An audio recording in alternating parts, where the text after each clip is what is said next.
പടച്ചവനെ നേരായ മാർഗത്തിൽ നീ ഞങ്ങളെ ഉറപ്പിച്ചു നിർത്തി തരണമേ. ഞങ്ങൾക്കിതാ ഞങ്ങൾ ഈ വഴിയിലൂടെ പോകുമ്പം ഇടയ്ക്ക് ഇബ്ലീസ് വന്ന് ഇതല്ല സ്വർഗത്തിലേക്ക്, അതിലെ പോയിക്കോ. വഴിയാത്രക്കാരന്റെ വഴി തെറ്റിപ്പിക്കുന്ന പ്രവൃത്തി നടത്തുന്നവനെ പോലെ ഹിദായത്തിന്റെ മാർഗത്തിൽ നിന്ന് വഴി തിരിച്ചുവിടുന്ന ജോലിയാണ് ഇബ്ലീസും കൂട്ടരും കാര്യമായി ചെയ്യുന്നത്. പ്രിയപ്പെട്ടവരെ, അത് എങ്ങനെയാണ് നമ്മൾ ചിന്തിക്കണം. വളരെ ഗൂഢമായ മാർഗത്തിലൂടെയാണ്.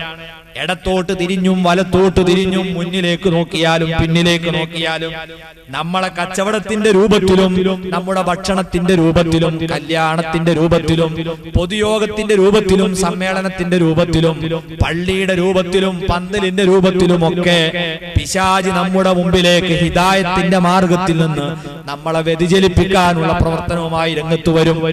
അങ്ങനെ വരുന്ന പിശാചിന്റെ പ്രധാന ജോലി തന്നെ എന്താണെന്നല്ലേ പിശാച് പറഞ്ഞു, ഖാല റബ്ബി ബിമാ അഅവൈതനി ലഉസയ്യിനന്ന ലഹും ഫിൽ അർളി വലഉഗ്വിയന്നഹും അജ്മഈൻ ഇല്ലാ ഇബാദകൽ മുഖ്ലസീൻ.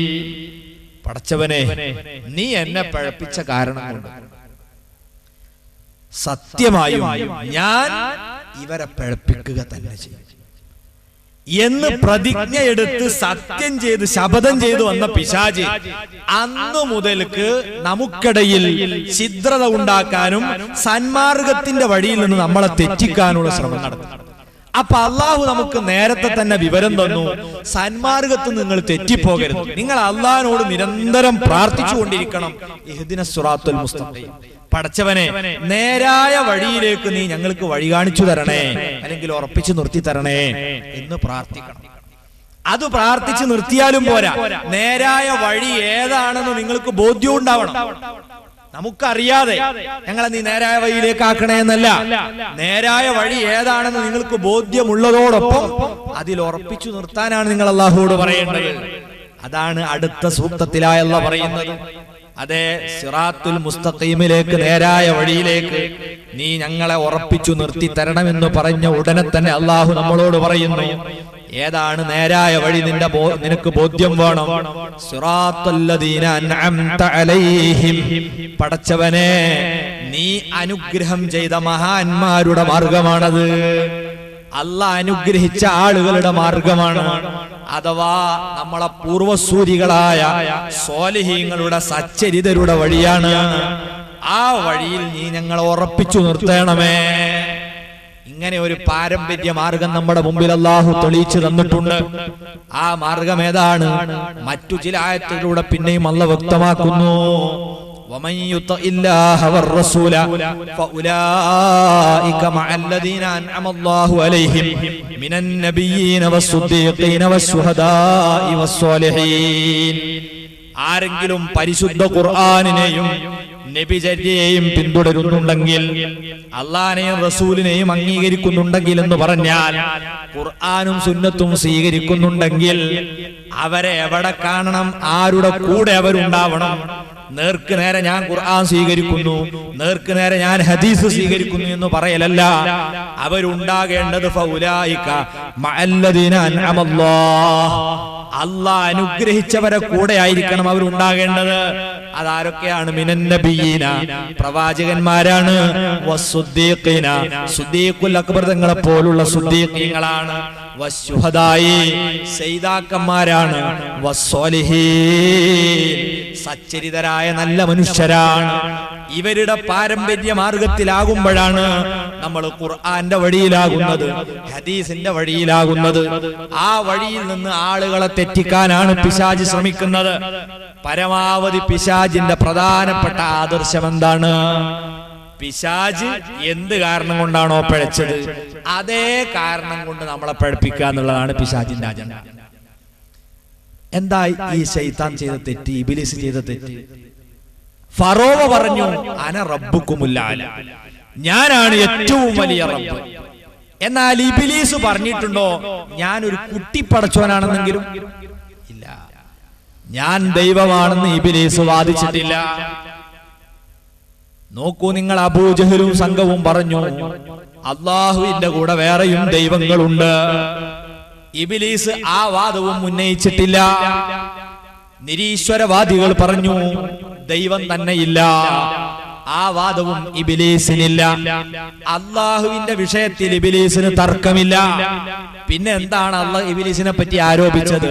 വകാന മിനൽ കാഫിരീൻ. ഇബ്ലീസിന് ഈമാനില്ല. ഇബ്ലീസ് അവിശ്വാസികളിൽപ്പെട്ടവനാണ്. അള്ളാഹുവിന്റെ വിഷയത്തിൽ ഇബ്ലീസിന് തർക്കമില്ലാഞ്ഞിട്ടും എങ്ങനെ അവിശ്വാസികളിൽ പെട്ടു? വിശ്വാസികൾ ചിന്തിക്കേണ്ടത് ഇവിടെയാണ്. ഇബ്ലീസിന്റെ വിശ്വാസം എന്താ നമ്മൾ ചിന്തിക്കണം. അള്ളാഹിനെ നിഷേധിച്ചിട്ടില്ല. അള്ളാഹിന്റെ കാര്യത്തിൽ ഇബ്ലീസിന് തർക്കമില്ല. കാരണം അള്ളാഹുവുമായി മുനാജാത്ത് അല്ലെങ്കിൽ സംഭാഷണം നടത്തുകയും ഈ വിധത്തിൽ വാഗ്വാദങ്ങളിലൊക്കെ ഏർപ്പെടുകയും ചെയ്ത ഒരാൾക്ക് പിന്നെ അള്ളാഹ് ഉണ്ടോ എന്നുള്ള കാര്യത്തിൽ തർക്കമുണ്ടോ? ഇനി നിങ്ങൾ നോക്കൂ, സ്വർഗവും നരകവും നേരിട്ട് കണ്ട വ്യക്തിയല്ലേ ഇബ്ലീസ്. അതിൽ തർക്കമുണ്ടോ? ഇബ്ലീസിന് സംശയമുണ്ടോ? സർവ പ്രവാചകന്മാരെയും കണ്ട ഇബ്ലീസിന് അതിൽ സംശയമില്ല. ഇനി നോക്കൂ നിങ്ങൾ, നന്മയും തിന്മയുമായ കാര്യങ്ങൾ അള്ളാഹുവിൽ നിന്നാണെന്നതിനെ ഇബ്ലീസ് നിഷേധിച്ചതിന് തെളിവില്ല. മലക്കുകളുടെ ഗുരുനാഥനായ ഇബ്ലീസിന് മലക്കുകൾ ഉണ്ടെന്ന കാര്യത്തിൽ ചെറിയ സംശയത്തിന് പോലും സാധ്യതയില്ല. ഇങ്ങനെ ഈമാൻ കാര്യങ്ങളായി എണ്ണിപ്പടിപ്പിച്ച ഒന്നുപോലും നിഷേധിക്കാത്ത ഇബ്ലീസിനെ പറ്റിയാണ് വകാന മിനൽ കാഫിരീൻ, അവൻ ഈമാനില്ലാത്തവനാണെന്ന് അല്ലാഹു തആല പറയുന്നത്. ഇവിടെ നാം ചിന്തിക്കുക, ഇബ്ലീസിന്റെ ഈമാൻ എവിടെയാണ് ചോർന്നു പോയത്? ഇബ്ലീസ് ചെയ്ത തെറ്റെന്താണ്? മറ്റൊന്നുമല്ല, അള്ളാന്റെ ഹബീബ് നമ്മളെ പഠിപ്പിച്ചു, വമിനൽ ഈമാനി തഅദീമു മാ അല്ലമല്ലാഹ്. ഈമാനിന്റെ അകക്കാമ്പ്, അതിന്റെ കാതൽ ഏതാണ്? അള്ളാഹു ആദരിച്ചവരെ ആദരിക്കലാണ്. അത് മനുഷ്യരാണെങ്കിൽ അവരെ ആദരിക്കണം. അത് സ്ഥാപനങ്ങളാണെങ്കിൽ അതിനെ ബഹുമാനിക്കണം. മാസങ്ങളാണെങ്കിൽ ബഹുമാനിക്കണം. ദിവസങ്ങളാണെങ്കിൽ ബഹുമാനിക്കണം. സമയങ്ങളാണെങ്കിൽ ബഹുമാനിക്കണം. കല്ലുകളാണെങ്കിൽ ബഹുമാനിക്കണം. മലകളാണെങ്കിൽ ബഹുമാനിക്കണം. താഴ്വരകളാണെങ്കിൽ ബഹുമാനിക്കണം. അള്ളാഹു ആദരിച്ച എന്തൊക്കെയുണ്ടോ അവയെ ആദരിക്കുക എന്നത് ഈമാനിന്റെ കാതലായ വശമാണ്. ഇബ്ലീസിന് ഇല്ലാതെ പോയത് ഈ കാതലായ വശമാണ്. അള്ളാന്റെ കാര്യത്തിൽ തർക്കമില്ല, മലക്കുകളുടെ കാര്യത്തിൽ സംശയമില്ല, സ്വർഗത്തിന്റെയും നരകത്തിന്റെയും കാര്യത്തിൽ ശങ്കയില്ല. പിന്നെ ഇബ്ലീസ് ചെയ്ത തെറ്റെന്താണ്? അള്ളാഹു ആദരിച്ച ആദം അലൈഹിസ്സലാത്തു വസ്സലാമിനെ ബഹുമാനിക്കാൻ പറഞ്ഞപ്പോ അതിന് വിസമ്മതം പ്രകടിപ്പിച്ചതാ. ഇത് ഈമാൻ ചോർന്നു പോകുന്ന കാര്യമാണ്. ആ കാര്യത്തിലേക്കാണ് ഇബ്ലീസ് ജനങ്ങളെയും വിളിക്കുന്നത്. നമ്മൾ ഗൗരവത്തോടെ ചിന്തിക്കണം. നിങ്ങൾ ആലോചിച്ചു, ഇബ്ലീസ് ഇവിടെ പ്രവർത്തനം നടത്തിയിട്ട് അവന് പാർട്ടിയുണ്ട്, അവന്റെ പിന്നാലെ ചേർന്ന അനുയായികൾ ധാരാളമുണ്ട്.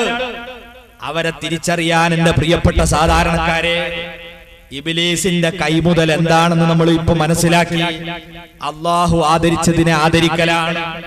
അതേ സമയത്ത് ഇസ്ലാമും ഈമാനും എന്ന് പറഞ്ഞാലോ അതിന്റെ മുഴുവൻ പ്രവൃത്തിയിലും ഉള്ളടക്കപ്പെട്ടിരിക്കുന്ന വിഷയം ഏതാണ്? അള്ളാഹു ആദരിച്ചവരെ ആദരിക്കലാണ്. ഇപ്പൊ നമ്മൾ ഹജ്ജ് കഴിഞ്ഞു, അൽഹംദുലില്ലാഹ്.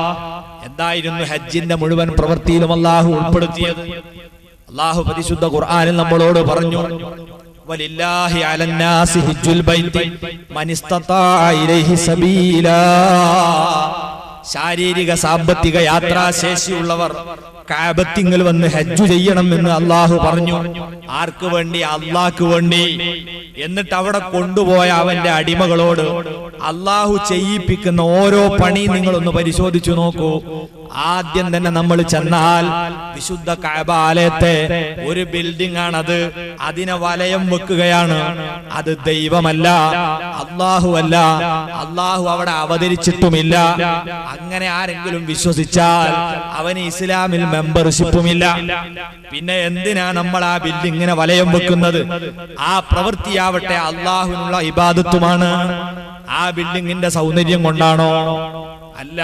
പരിശുദ്ധ കഅബാലയത്തേക്കാൾ എത്രയോ സൗന്ദര്യമുള്ള ലോകത്ത് ധാരാളം ബിൽഡിങ്ങുകൾ വേറെയുണ്ട്, പള്ളികൾ തന്നെയുണ്ട്. പക്ഷേ ആ ബിൽഡിങ്ങിന്റെ പോരിശ അത് മഹാത്മാക്കളുമായി ബന്ധപ്പെട്ടതാണ്.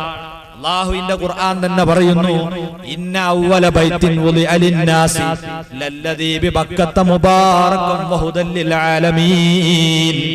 ലോകത്ത് ആദ്യമായി അള്ളാഹുവിനെ ആരാധിക്കാൻ വേണ്ടി നിർമ്മിക്കപ്പെട്ട പള്ളിയാണത്. മനുഷ്യരിൽ നിന്ന് ആദം അലൈഹിസ്സലാത്തു വസ്സലാമാണ് ആദ്യമായി അതിന്റെ നിർമ്മാണം നടത്തുന്നത്. പിൽക്കാലത്ത് സർവ്വ പ്രവാചകന്മാരും അവിടെ വന്നു. സയ്യിദുനാ ഇബ്രാഹിം അലൈഹിസ്സലാമും ഇസ്മായിൽ അലൈഹിസ്സലാമും അതിന്റെ പുനരുദ്ധാരണം നടത്തി. സയ്യിദുൽ വറ മുഹമ്മദുർ റസൂലുള്ളാഹി സ്വല്ലല്ലാഹു അലൈഹി വസല്ലം തങ്ങളും തന്റെ 35ാമത്തെ വയസ്സിൽ കഅബ നിർമ്മിക്കാൻ തന്റെ ചുമലിൽ കല്ല് ചുമന്നിട്ടുണ്ട്. ഇങ്ങനെ പ്രവാചകന്മാര് പടുത്തുയർത്തിയ പള്ളിയായതുകൊണ്ടുള്ള പ്രത്യേകതയാണ്. അവരെയൊക്കെ അനുസ്മരിച്ചുകൊണ്ട് ആ പള്ളിയെ വലയം വെക്കുകയാണ്. ഇബ്രാഹിം നബിന്റെ പേരിൽ സ്വലാത്ത് ചൊല്ലിക്കൊണ്ട് ആ ബിൽഡിങ്ങിനെ വലയം വെക്കുകയാണ്. അത് അള്ളാഹുള്ള ഹജ്ജാണ്. അള്ളാഹു ഹജ്ജിൽ ഉൾപ്പെടുത്തിയ ആദ്യത്തെ പ്രവൃത്തി അള്ളാഹു ആദരിച്ചവരെ അനുസ്മരിക്കലാണ്, ബഹുമാനിക്കലാണ്. ഓരോ റൗണ്ടും നമ്മൾ ചുറ്റുമ്പോൾ സാധ്യമാകുന്നവർ കഅബാലയത്തിന്റെ മൂലയിൽ വെച്ച് ഒരു കറുത്ത കല്ലുണ്ട്, പറ്റുമെങ്കിൽ നെറ്റി വെച്ച് ചുംബിക്കുക. കഴിയാത്തവർ കൈ കൊണ്ട് തൊട്ട് ആ കൈതലം ചുംബിക്കുക. അതിനു സാധിക്കാത്തവർ കയ്യിലുള്ള വല്ല മുണ്ടോ മറ്റോ അതിൽ തട്ടിച്ചു മുത്താനൊക്കുമോ അത് ചെയ്യുക. അതിനും കഴിയാത്തവർ ഉന്താനും തള്ളാനും ഒന്നും നിൽക്കാതെ ദൂരെ നിന്ന് ആ കല്ലിലേക്ക് കൈ കൊണ്ട് ആംഗ്യം കാണിച്ച് ആ കൈ ചുംബിച്ചു സായുജ്യമടയുക. ഇത്രയധികം ഒരു കരിങ്കല്ലിനെ ആദരിക്കുന്ന പ്രവൃത്തി അവിടെ നമുക്ക് കാണാനാകുമെങ്കിൽ ഇത് കല്ലിനെ പൂജിക്കലല്ല, കല്ലിനെ ആരാധിക്കലല്ല, മറിച്ച് മുഹമ്മദ് മുസ്തഫ സ്വല്ലല്ലാഹു അലൈഹി വസല്ലം തങ്ങൾ പറഞ്ഞു, ഈ കല്ല് ആദം അലൈഹിസ്സലാത്തു വസ്സലാം സ്വർഗ്ഗത്തിൽ നിന്ന് കൊണ്ടുവന്ന കല്ലാണ്. അതിനെ ചുംബിക്കുന്നവർക്ക് അത് പാരത്രിക ലോകത്ത് സാക്ഷി പറയും, അതിന് ബറക്കത്തുണ്ട്. ഉമറുൽ ഫാറൂഖ് റളിയല്ലാഹു അൻഹു പറഞ്ഞില്ലേ, കല്ല് നീ ഒരു കല്ലാണെന്ന് എനിക്കറിയാം, നീ ദൈവമല്ല, ദൈവത്തിന്റെ പുത്രനല്ല, ദൈവത്തിന്റെ അംശമല്ല, പക്ഷേ എന്റെ നേതാവ് മുഹമ്മദുർ റസൂലുള്ളാഹി അവിടത്തെ പരിശുദ്ധ മുഖം വെച്ച് ചുംബിച്ച കല്ലാണ് നീ, അതുകൊണ്ട് ഞാൻ നിന്നെ ചുംബിക്കുന്നു. മഹാന്മാര് തൊട്ട കല്ലായതുകൊണ്ടുള്ള ബഹുമാനമാണ്. ഇനി നോക്കൂ നിങ്ങൾ, തവാഫ് കഴിഞ്ഞാൽ പിന്നെ നമുക്ക് ചെയ്യാനുള്ളത് എന്താണ്? തവാഫിന്റെ 2 റക്അത്ത് നിസ്കാരം അതെവിടെ വെച്ച് നിർവഹിക്കലാണ് ഉത്തമം? അല്ലാഹുവിന്റെ ഖുർആൻ തന്നെ പറയുന്നു, ഫീഹി ആയാത്തും ബയ്യിനാത്ത് മഖാമു ഇബ്രാഹിം. കഅബാലയത്തിന്റെ മുറ്റത്ത് വ്യക്തമായ ചില ദൃഷ്ടാന്തങ്ങളുണ്ട്. എന്താണ് ആ ദൃഷ്ടാന്തം? അള്ളാഹു തന്നെ വ്യക്തമാക്കുക, മഖാമു ഇബ്രാഹിം. ഇബ്രാഹിം നബി അലൈഹി സ്വലാത്തു വസ്സലാം കഅബ നിർമ്മിക്കാൻ വേണ്ടി കയറി നിന്നിരുന്ന കല്ല്, അതാണ് മഖാമു ഇബ്രാഹിം. ആ കല്ലിൽ കയറി നിന്ന് പടുക്കാനുള്ള കല്ലും പിടിച്ചു നിന്നാൽ ഒരു ലിഫ്റ്റ് കണക്കെ ഓട്ടോമാറ്റിക്കായി കല്ല് പൊങ്ങും. പടവ് പൂർത്തിയായാൽ താഴെ വരും. ആ കല്ലിന്റെ മേലെ ഇബ്രാഹിം അലൈഹി സ്വലാത്തു വസ്സലാമിന്റെ കാൽപാദം പതിഞ്ഞു കിടക്കുന്നു. ഇന്നും നമുക്ക് കഅബയുടെ കിഴക്ക് ഭാഗത്തായി ആ കല്ല് സ്ഥാപിക്കപ്പെട്ടത് കാണാം. വെടിവെച്ചാൽ കൊള്ളാത്ത ഒരു ചില്ലിൻ കൂട്ടിലായാണ് അതുള്ളത്.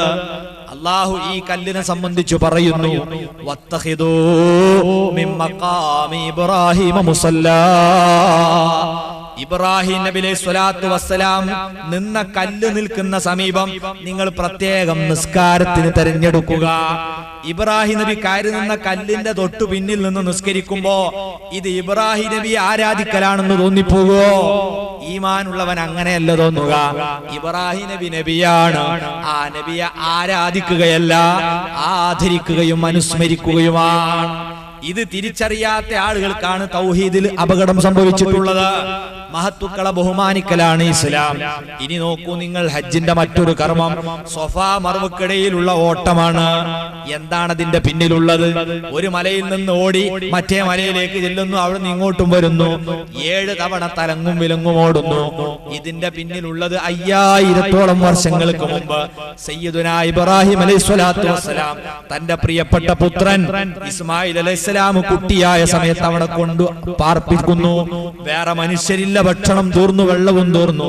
ഉമ്മ ഹാജറ അലൈഹിസ്സലാം വെള്ളത്തിന് വേണ്ടി ഭക്ഷണം തേടി സഹായത്തിന് ഏതെങ്കിലും മനുഷ്യനെ കാണുമോ എന്ന് അന്വേഷിച്ച് അന്ന് ഓടിയ 7 തവണയുള്ള ഓട്ടമില്ലേ, ആ ഓട്ടത്തെ അനുസ്മരിക്കുകയാണ്.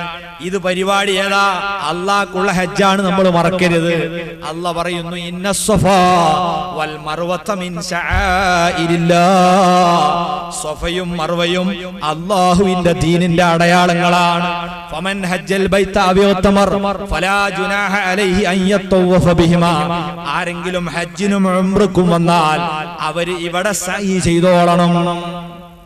അപ്പൊ ആരെ നമ്മൾ ആദരിക്കുന്നത്, അനുസ്മരിക്കുന്നത്? ഇസ്മായിൽ അലൈഹിസ്സലാമിനെയും ഹാജറ ബീവിയെയും ഓർക്കുക, മഹാന്മാരെ സ്മരിക്കുക. ഈ ഇബാദത്ത് ആർക്കാ? അല്ലാഹ്ക്ക്. അല്ലാഹ്ക്കുള്ള ആരാധന മഹാത്മാക്കളെ ആദരിക്കുന്നതിലൂടെയാണ് നിർവഹിക്കുന്നത്. ഹജ്ജിന്റെ ഏറ്റവും പ്രധാനപ്പെട്ട മറ്റൊരു കർമ്മം അൽ ഹജ്ജു അറഫ, അറഫയിലെ സംഗമമാണ്. അറഫയിൽ എന്താ കാണാനുള്ളത്? നമ്മളെ ഈ കോഴിക്കോട് പട്ടണത്തിലുള്ള കാഴ്ച പോലും അറഫ മൈതാനിയിലില്ല. തണലിനുള്ള മരങ്ങൾ പോലും ഇല്ലാത്ത വിജനമായ ആ പ്രദേശത്ത് എന്തിനാണ് 50-60 ലക്ഷം ആളുകൾ ഒരു ദിവസം ഒരേ സമയത്ത് സംഗമിക്കുന്നത്? മറ്റൊന്നുമല്ല, നമ്മുടെ ആദ്യ പിതാവ് ആദം അലൈഹിസ്സലാത്തു വസ്സലാം ആദ്യമായി ഭൂമിയിലേക്ക് ഇറങ്ങി വന്നത് അന്നത്തെ ഇന്ത്യയുടെ ഭാഗമായ ശ്രീലങ്കയിലെ ആദം മലയിലാണ്. ഹവ്വാ ഉമ്മ എന്ന വല്യുമ്മ എത്തിപ്പെട്ടത് ഇന്നത്തെ സൗദിയുടെ തുറമുഖ നഗരമായ ജദ്ദയിലാണ്. ജദ്ദ എന്ന് പറഞ്ഞാൽ തന്നെ വല്യുമ്മ എന്നാണ് അർത്ഥം. അവിടെയാണ് ഉമ്മാമയുടെ ഖബറും ഉള്ളത്. രണ്ടുപേരും ആദ്യത്തെ 2 മനുഷ്യരായി ഭൂമിയിൽ 2 തുരുത്തിലെത്തിപ്പെട്ടു. അവര് നടന്നു, അവസാനം പരസ്പരം കണ്ടുമുട്ടുന്നത് അറഫ മൈതാനിയിലാണ്. ആ ഉമ്മയുടെയും ഉപ്പയുടെയും ഭൂമിയിലെ ആദ്യത്തെ സമാഗമത്തെ അനുസ്മരിച്ചുകൊണ്ട് അവരെ സന്താന പരമ്പരകൾ വിവിധ ഭൂഖണ്ഡങ്ങളിൽ നിന്ന് ആ പുണ്യഭൂമിയിലേക്ക് ഒഴുകി അവിടെ സംഗമിക്കുമ്പോൾ മഹാത്മാക്കളെ സ്മരണയും ആണ്ടും അവരെ ഓർക്കലും ഇസ്ലാം അടിസ്ഥാനപരമായി നമ്മളെ പഠിപ്പിച്ച ആശയമാണ്. ഇതെല്ലാം വിശദീകരിച്ചതിന് ശേഷം അല്ലാഹു ഒരു ചോദ്യവും മറുപടിയും പറയുന്നു. വദാലിക വമൻ യുഅല്ലിം ശആഇറല്ലാഹി ഫഇന്നഹാ മിൻ തഖ്വൽ ഖുലൂബ്. ഇതെന്താ? അല്ലാഹു നിങ്ങളെ വിളിച്ചത് അല്ലാഹ്ക്ക് വേണ്ടി ഹജ്ജ് ചെയ്യാൻ. ചെയ്യിപ്പിച്ച പരിപാടികളൊക്കെ മഹാത്മാക്കളെ അനുസ്മരിക്കലും. എന്താണ് ഇതിന്റെ പിന്നിലെ രഹസ്യം? അല്ലാഹു തന്നെ പറയുന്നു, വമൻ യുഅല്ലിം ശആഇറല്ലാഹ്, അല്ലാഹുവിന്റെ ദീനിന്റെ അടയാളങ്ങളെ ആരെങ്കിലും ബഹുമാനിച്ചാൽ ഫഇന്നഹാ മിൻ തഖ്വൽ ഖുലൂബ്, അത് അവന്റെ ഹൃദയത്തിൽ ഈമാനും തഖ്വയും ഉണ്ടെന്നതിന്റെ രേഖയാകുന്നു. അപ്പൊ നമ്മളെ ഈമാൻ കുറ്റമറ്റതാണോ, ക്ലിയർ ഉള്ളതാണോ എന്നു മാറ്റുരച്ചു നോക്കാനുള്ള അടയാളം അല്ലാഹു ആദരിച്ചവരെ ആദരിക്കലാണ്. ഇബ്ലീസ് ലഅനത്തുല്ലാഹി അലൈഹിക്ക് ഇല്ലാതെ പോയത് ഈ സ്വഭാവമാണ്. ഇബ്ലീസ് പറയുന്നത് ഈ മാർഗത്തിലേക്ക് ഞാൻ ജനങ്ങളെ കൊണ്ടുപോകുമെന്നാണ്. ഇവിടെ ഓരോ ഉമ്മമാരും സഹോദരിമാരും സഹോദരന്മാരും ചിന്തിക്കുക, നമ്മളെ മുമ്പിൽ ഇതാ ഒരുപാട് കക്ഷികൾ രംഗത്ത് വന്ന് ഇബ്ലീസ് അവരെ നാവിലൂടെ സംസാരിക്കുന്നു. ഇതാ ഞങ്ങളുടേതാണ് ഖുർആനിന്റെ വഴി, ഞങ്ങളുടേതാണ് സ്വർഗത്തിന്റെ വഴി. പല കക്ഷികളും വന്ന് നമ്മളെ മുമ്പിൽ ഇബ്ലീസ് പല കക്ഷികളിലൂടെയുമായി നമ്മളെ മുമ്പിൽ പുതിയ വഴികൾ അവതരിപ്പിക്കുമ്പോൾ നാം ഉറക്കെ ചിന്തിക്കുക, സുന്നത്ത് ജമാഅത്തിന്റെ പുറത്തുള്ള ഏത് കക്ഷിയുണ്ടോ സർവ കക്ഷികളുടെയും ആശയത്തിന്റെ ആകത്തുക അല്ലാഹു ആദരിച്ചതിനെ നിന്ദിക്കലാണ് കേട്ടോ. വഹാബികളെ നിങ്ങൾ എടുത്തു നോക്കൂ, മൗദൂദികളെ എടുത്തു നോക്കൂ, തബ്ലീഗുകാരനെ എടുത്തു നോക്കൂ. മുഴുവൻ വിഭാഗങ്ങളുടെയും ആശയത്തിന്റെ ആണിക്കൽ എവിടെയാണ് നമ്മൾക്ക് കാണാൻ കഴിയുന്നത്? അല്ലാഹു ബഹുമാനിച്ച മഹത്തുക്കളെ നിന്ദിക്കുന്ന ആ അടിത്തറയിലാണ് അവരെ മുഴുവൻ ആദർശങ്ങളെയും കെട്ടിപ്പടുത്തത്. അല്ലാഹുവിന്റെ ഔലിയാക്കളെ കൊച്ചാക്ക, അവർക്ക് യാതൊരു പ്രത്യേകതയില്ല. അമ്പിയാക്കന്മാരൊക്കെ സാധാരണ മനുഷ്യരാണ്. അവർക്ക് ആത്മീയമായി നമ്മെ സഹായിക്കാൻ കഴിയില്ല, അവർക്ക് ഒരു ശേഷിയുമില്ല. ഇങ്ങനെ തുടങ്ങിയതെത്തുന്നു മുതൽ പരിശുദ്ധ ഖുർആൻ അല്ലാഹു ബഹുമാനിച്ച വസ്തുവാണ്. അത് തൊടാൻ വുളൂ വേണ്ടെന്ന് വാദിക്കുന്നവരാണ് ബിദ്അത്തുകാരെ. മാത്രമല്ല ആ വിശുദ്ധ ഖുർആൻ പാരായണം ചെയ്യാൻ ശുദ്ധി വേണ്ട എന്ന് പറയുന്നവരാണ്. അഥവാ ഹൈലും നിഫാസുമുള്ളവർക്കും ജനാബത്തുള്ളവർക്കും ഖുർആൻ ഓതാമെന്ന് വാദിക്കുന്നവരാണ് വഹാബി മൗദൂദികൾ. ഈ പരിശുദ്ധ ഖുർആൻ ഓതി മന്ത്രിച്ചാൽ അതിന് ഫലമില്ലെന്ന വാദം അവർക്കില്ലേ? എന്താണ് അതിന്റെ അടിത്തറ? അല്ലാഹു ആദരിച്ച ഖുർആനിന്റെ ബഹുമാനത്തെ ഇടിച്ചു താഴ്ത്തലാണ്. പരിശുദ്ധ ഖുർആൻ അത് എഴുതി നമ്മുടെ ശരീരത്തിൽ ബന്ധിച്ചാൽ ഖുർആനിന്റെ ബറക്കത്ത് കൊണ്ട് നമുക്ക് ഫലമുണ്ടെന്ന വിശ്വാസം ഖുർആനിനോടുള്ള ബഹുമാനത്തിന്റെ ഭാഗമാണെങ്കിൽ അങ്ങനെ ഒരു ഫലവുമില്ല എന്ന് പറയുന്നത് ഖുർആൻ അവഹേളിക്കലാണ്. ഈ രീതിയിൽ നിങ്ങൾ നോക്കൂ, അവരുടെ ഏതൊക്കെ ആശയങ്ങളുണ്ടോ, പണ്ട് മഹാന്മാരെ അനുസ്മരിക്കുന്ന ആണ്ട് പാടില്ല, ബദരീങ്ങളെ ഓർക്കാൻ പാടില്ല. ഇസ്ലാമിന്റെ അടിസ്ഥാന ആശയമല്ലേ ആണ്ട്, നമ്മളിപ്പം പറഞ്ഞില്ലേ, അത് സ്മരണ പാടില്ലെന്ന് പറയുന്നത് മഹത്തുക്കളെ ഇടിച്ചു താഴ്ത്തുക എന്ന ഇബ്ലീസിന്റെ സിദ്ധാന്തമാണ്. റസൂലുള്ളാഹി സ്വല്ലല്ലാഹു അലൈഹി വസല്ലം തങ്ങളുടെ പേരിൽ സ്വലാത്ത് നടത്തിക്കൂടാ എന്ന് പറയുന്നത് നബി തങ്ങളെ തരം താഴ്ത്തലാണ്. നബി തങ്ങൾ ജനിച്ചതിൽ സന്തോഷം പ്രകടിപ്പിക്കരുതെന്ന് പറയുന്നത് അള്ളാഹു ആദരിച്ചവരെ നിന്ദിക്കുന്നതിന്റെ ഭാഗമാണ്. ഇങ്ങനെ ബിദ്അത്തുകാർ അവതരിപ്പിക്കുന്ന ഏത് ആശയങ്ങളുണ്ടോ, സാധാരണക്കാരെ നിങ്ങൾ ചിന്തിക്കുക, അതിന്റെ ഒക്കെ മൂലക്കല്ല് അള്ളാഹു ആദരിച്ചതിനെ നിന്ദിക്കുക എന്ന അവരെ സിദ്ധാന്തമാണ്. ആ മാർഗത്തിലേക്കാണ് പിശാച് ആളുകളെ നിരന്തരമായി വിളിച്ചുകൊണ്ടിരിക്കുന്നത്. അതുകൊണ്ട് നമ്മൾ സൂക്ഷിക്കുക, പിശാചിന്റെ ദുർമാർഗത്തിൽ നമ്മൾ പെട്ടുപോകരുത്. ഇതുപോലെ പിശാച് ജനങ്ങളെ വഴിതെറ്റിക്കുന്ന മറ്റൊരു പ്രധാനപ്പെട്ട വഴിയതാ, അള്ളാന്റെ ആളായിട്ട് അഭിനയിച്ച പിശാചുക്കൾ അള്ളാഹുവിന്റെ ആളുകളായിട്ട് വരും. ആ വരവ് എങ്ങനെയായിരിക്കും? ചിലപ്പം ഒരു ത്വരീഖത്തിന്റെ ശൈഖിന്റെ രൂപത്തിലാ വരിക. സുബ്ഹാന ജല്ല ജലാലുഹു, എത്ര വലിയ വഞ്ചിക്കല് ഇവര് ആരൊക്കെ പറ്റിച്ചിട്ടുണ്ട് നിങ്ങൾക്കറിയില്ലേ? സയ്യിദുനാ അശ്ശൈഖ് മുഹിയുദ്ദീൻ ഖദ്ദസല്ലാഹു സിർറഹുൽ അസീസ്, മഹാനവറുകൾ ഉൾപ്പെടെയുള്ള ഔലിയാക്കന്മാരെ പോലും പലതരത്തിലുള്ള കുതന്ത്രങ്ങളും കാണിച്ചു പറ്റിക്കാൻ പിശാചുക്കൾ വന്നിട്ടുണ്ട്. ഒരിക്കലതാ ബഹുമാനപ്പെട്ടവര് 25 കൊല്ലക്കാലത്തോളം അള്ളാഹുവിന്റെ അജായിബുകളെ കുറിച്ച് ചിന്തിച്ച് യാത്ര പോയിട്ടുണ്ട്. 25 ആണ്ടോളം ചുറ്റി നടന്നോവർ, ഇരിയെന്ന ഏകൽ കേട്ടാരേ ഇരുന്നോവർ. മുഹ്യിദ്ദീൻ ശൈഖ് റളിയല്ലാഹു അൻഹു അള്ളാഹുവിനെ കുറിച്ച് ചിന്തിക്കാനും വേണ്ടി, ലോകത്തെ അത്ഭുതങ്ങൾ കാണാൻ വേണ്ടി, അതിലൂടെ പടച്ചവനെ ദർശിക്കാൻ ചുറ്റി നടക്കുന്ന കാലഘട്ടത്തിലതാ ഒരു വിജനമായ പ്രദേശത്തൂടെ നടന്നു പോകുമ്പോൾ മേൽഭാഗത്ത് നിന്ന് നല്ല ഒരു കുട, പ്രകാശപൂരിതമായ ഒരു കുട താഴേക്കിറങ്ങി വരുന്നു. താഴെ എത്തിയ ഉടനെ തന്നെ വിളിക്കുന്നു, യാ അബ്ദുൽ ഖാദിർ, ഓ അബ്ദുൽ ഖാദിറേ, ഇന്നി അന മലക്കുൻ അർസലനി അല്ലാഹ്, ഞാനൊരു മലക്കാണ് അബ്ദുൽ ഖാദിറേ, എന്നെ അള്ളാഹു ആണ് അയച്ചിട്ടുള്ളത്. എന്താണ്? നിങ്ങൾക്ക് സന്തോഷ വാർത്ത അറിയിക്കാനാണ്. എന്താണ് സന്തോഷ വാർത്ത? അള്ളാഹു പറഞ്ഞിരിക്കുന്നു, ഇനി നിങ്ങൾ ഇബാദത്ത് ചെയ്യേണ്ടതില്ല, നിങ്ങളെ തൊട്ട് അള്ളാഹ് പൊരുത്തപ്പെട്ടിരിക്കുന്നു. സുബ്ഹാന ജല്ല ജലാലുഹു.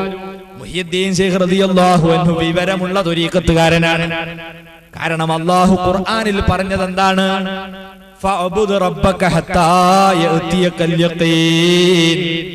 ഉറപ്പായ ആ കാര്യം അതേതാണ്? മരണം. മരണം വരുന്നത് വരെ നീ അള്ളാനെ ആരാധിക്കണമെന്നാണ് ഖുർആനിൽ അള്ളാഹ് പറഞ്ഞതെങ്കിൽ, അതിന് വിരുദ്ധമായി ഇനി ഇബാദത്ത് ചെയ്യേണ്ടതില്ല, നിസ്കാരം വേണ്ട, നോമ്പ് വേണ്ട എന്നൊരു മലക്ക് ഇതാ വന്നു പറയുന്നു എന്ന് കേട്ടപ്പോ മഹാനായ മുഹ്യിദ്ദീൻ ശൈഖ് റളിയല്ലാഹു അൻഹു ഖുർആൻ പഠിച്ച പണ്ഡിതനാണ്. ഖുർആനിലുള്ളത് മലക്കുകളെ സംബന്ധിച്ച് എന്താണ്? അവര് അള്ളാഹു പറഞ്ഞതിനെതിരെ ചെയ്യുന്നവരല്ല. അതുകൊണ്ട് തന്നെ ഇബാദത്ത് ഇനി വേണ്ട എന്ന് മലക്ക് പറയില്ല. അത് കള്ളനാണ് ഈ പറഞ്ഞത്. അത് പിശാചാണെന്ന് തിരിച്ചറിഞ്ഞുകൊണ്ടതാ പിശാചിന്റെ നെറുന്തലയിലിട്ടൊരടി വെച്ചു കൊടുക്കുകയാണ്.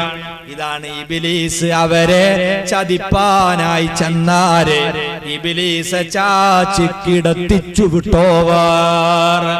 കള്ളത്വരീഖത്തിലേക്ക് മെമ്പർമാര് കൂടിയാൽ പിശാചുക്കൾ അവരുടെ പിന്നാലെ ചെന്ന് തലങ്ങും വിലങ്ങും അവർക്ക് ദുർമന്ത്രങ്ങൾ കൊടുത്ത് അതിൽ തന്നെ പിടിച്ചു നിർത്താൻ ആവശ്യമായ സന്ദേശങ്ങൾ കൊടുത്തുകൊണ്ടിരിക്കും. അത് അത്ഭുതകരമായ സ്വപ്നത്തിലൂടെയാവും, ചിലപ്പോൾ പ്രത്യക്ഷമായ കാഴ്ചയിലൂടെയാകും, ചിലപ്പോൾ താൻ വിശ്വസിക്കുന്ന ശൈഖിന്റെ രൂപത്തിലായിരിക്കും.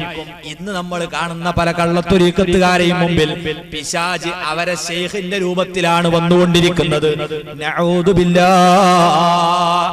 ഇമാം ഗസാലി റഹ്മത്തുള്ളാഹി അലൈഹി പിശാചിന്റെ ഈ രീതിയിലുള്ള രംഗപ്രവേശനത്തെ വിശദീകരിച്ചുകൊണ്ട് അവിടുത്തെ ഇഹ്യാ ഉലൂമുദ്ദീനിൽ രേഖപ്പെടുത്തുന്ന സംഭവങ്ങൾ കാണാം. വമിൻ അബ്വാബിഹി ഹംലുൽ അവാമില്ലദീൻ, ഇബ്ലീസിന്റെ കെണിവലകളിൽ പെട്ടതാണ് ഹംലുൽ അവാം, സാധാരണക്കാരെ അവൻ പ്രേരിപ്പിക്കും. അല്ലദീന, ആരാണ് ഇവിടെ സാധാരണക്കാരെന്ന് പറഞ്ഞാൽ ഞങ്ങളെപ്പോലുള്ളവർ ഉൾപ്പെടെയുള്ളവരാണ്. ഇവിടുത്തെ സാധാരണക്കാരെ മറ്റു ജോലിക്ക് പോകുന്ന ആളുകൾ എന്നല്ല.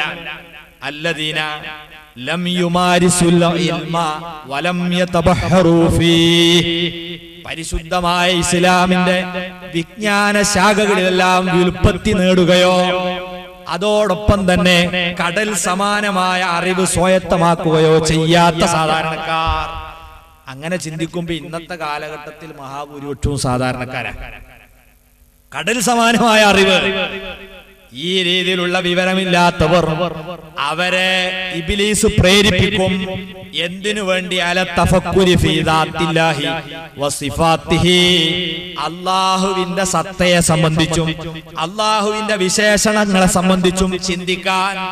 വിവരമില്ലാത്ത സാധാരണക്കാരെ മഅരിഫത്ത്, ഹഖീഖത്ത്, ത്വരീഖത്ത് എന്നൊക്കെ പറഞ്ഞ് ഇവരതാ ഇങ്ങനെ കൊണ്ടു നടക്കും. അത് ഇബ്ലീസിന്റെ കെണിവലയാണ്. വഫീ ഉമൂരില്ലാ യബ്ലൂഹ ഹദ്ദു ഖൂലിഹിം, അവരെ ബുദ്ധിക്ക് പ്രാപ്യമല്ലാത്ത വിഷയങ്ങളിൽ ചിന്തിക്കാൻ ഈ കള്ള ത്വരീഖത്തുകളിലൂടെ ഇബ്ലീസ് അവരെ പ്രേരിപ്പിക്കും. അങ്ങനെ ഹത്താ യുശക്കികുഹും ഫീ അസ്ലി ദീനിഹിം, അവരെ മതത്തിന്റെ അടിത്തറയിൽ തന്നെ അവസാനം ഇവർ സംശയാലുക്കളാകും. ഔ യുഖയ്യലു ഇലൈഹിം ഫില്ലാഹി തആല ഖയാലാത്തുൻ യതആല അല്ലാഹു തആല അൻഹാ, അള്ളാഹുവിനെ സംബന്ധിച്ച് എന്തൊക്കെയോ ചിന്തകൾ ഇവരെ മനസ്സിലുണ്ടാക്കും. എന്നിട്ട് യസീറു ബിഹാ കാഫിറൻ ഔ മുബ്തദിആ, ഈ കള്ളത്വരീഖത്തിലൂടെ ഈ മനുഷ്യൻ ചിലപ്പം കാഫറായി പോകും, അല്ലെങ്കിൽ പുത്തനാശയക്കാരനായി പോകും. എന്നാൽ വഹുവ ബിഹി ഫറഹും മസ്റൂർ, ഈ ത്വരീഖത്ത് കൂടിയാളോ ഓൻ വലിയ സന്തോഷത്തിലാണ്. മുബ്തഹിജും ബിമാ വഖഅ ഫീ സ്വദ്രിഹി, അവന്റെ മനസ്സിൽ ഇപ്പൊ ഇങ്ങനല്ലേ ഈ അവസ്ഥയിൽ വല്ലാത്ത അഭിമാനത്തിലും സന്തോഷത്തിലുമാണവൻ. യളുന്നു ദാലിക ഹുവൽ മഅരിഫത്തു വൽ ബസീറ, എന്നിട്ട് അവൻ തെറ്റിദ്ധരിക്കും ഞാൻ ഇപ്പം വലിയ മഅരിഫത്ത് കിട്ടിയിട്ടുണ്ട്, ഈ ത്വരീഖത്ത് കൂടിയാൽ വല്ലാത്ത സന്തോഷം വന്നിട്ടുണ്ട്, അള്ളാഹിനെ പറ്റി വലിയ വിവരം ഉണ്ടായിട്ടുണ്ട് എന്നിവൻ ഇങ്ങനെ തെറ്റിദ്ധരിക്കും. എന്നിട്ട് മഹാനായ ഇമാം ഗസാലി തങ്ങൾ പറയുന്നു, ഓ സാധാരണക്കാരെ, കള്ളത്വരീഖത്തുകാര് പല രീതിയിലും നിങ്ങളെ മുമ്പിൽ പ്രത്യക്ഷപ്പെടുമ്പോ നിങ്ങൾ പെട്ടുപോകരുത്. പിശാചാണ് അവരെ കൂടെയുള്ളത്. സാധാരണക്കാർ ഇവിടെ എന്തു ചെയ്യണം?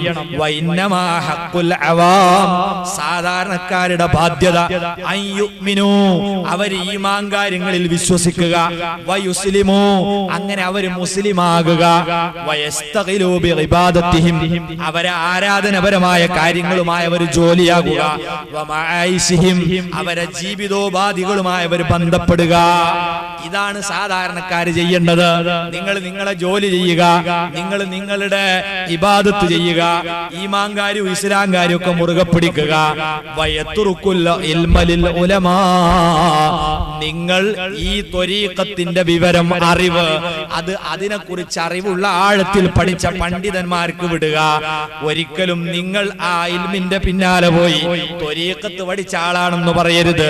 ഫൽ ആമിയു, എന്നിട്ട് ശൈഖ് അവറുകൾ പറയുന്നു, ഇമാം ഗസാലി പറയുന്നു, അപ്പോൾ ഒരു സാധാരണക്കാരൻ ലൗ യസ്നി വയസ്റഖു കാന ഖൈറൻ ലഹു മിൻ അൻ യതകല്ലമ ഫിൽ ഇൽം, ഒരു സാധാരണക്കാരൻ കക്കാൻ പോവാ അല്ലെങ്കിൽ വ്യഭിചരിക്കാൻ പോവാണെങ്കിൽ അതാണ് ത്വരീഖത്തിന്റെ വിവരത്തിൽ വല്ലതും സംസാരിക്കുന്നതിനേക്കാൾ അവന് നല്ലത്.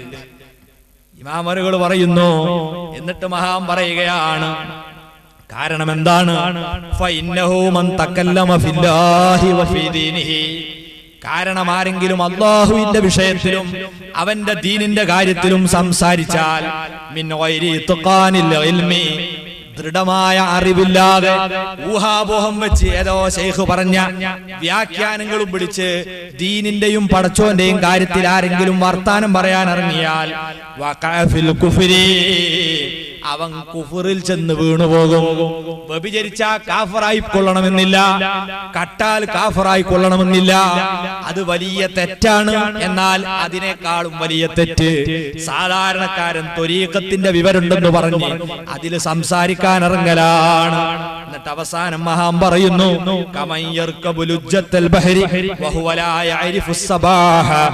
നീന്താൻ അറിയാത്തവൻ ആഴമേറിയ കടലിലൂടെ നീന്താൻ ഇറങ്ങുന്നത് പോലെയാണ് സാധാരണക്കാരൻ ഈ ത്വരീഖത്തുകാരന്റെ പിന്നാലെ പോകുന്നത്. അത് പിശാച് മനുഷ്യരെ വഴിതെറ്റിപ്പിക്കുന്ന മാർഗങ്ങളിൽ ഒന്നാണ്. സൂക്ഷിക്കുക. വിദഗ്ധകാരിലേക്ക് ആളെ കൂട്ടുക, കള്ളത്വരീക്കത്തിലേക്ക് ആളെ കൂട്ടുക. ഇതൊക്കെ ശൈത്താൻ പല രീതിയിൽ നമ്മളെ നടത്തിക്കൊണ്ടിരിക്കുന്നു. അതുകൊണ്ട് വർദ്ധിപ്പിക്കുക.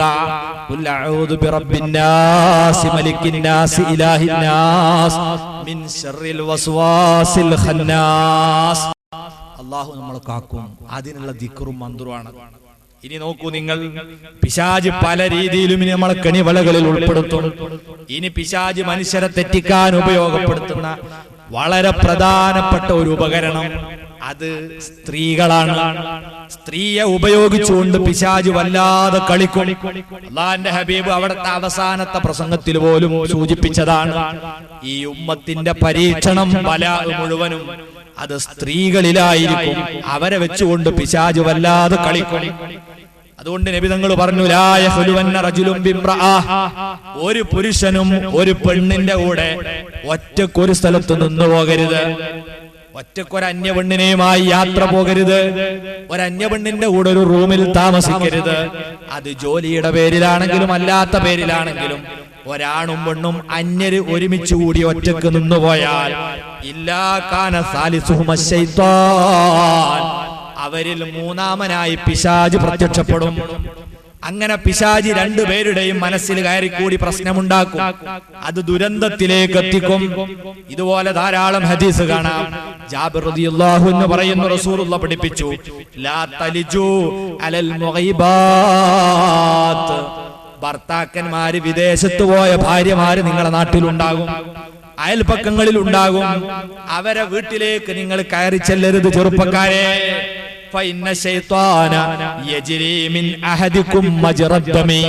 കാരണം പിശാച് നിങ്ങളെ ശരീരത്തിൽ രക്തമോടുന്ന സർവ്വ സിരകളിലൂടെയും സഞ്ചരിക്കും. നിങ്ങളെ തലച്ചോറ്റിലെത്തും, നിങ്ങളെ ഹൃദയത്തിലെത്തും.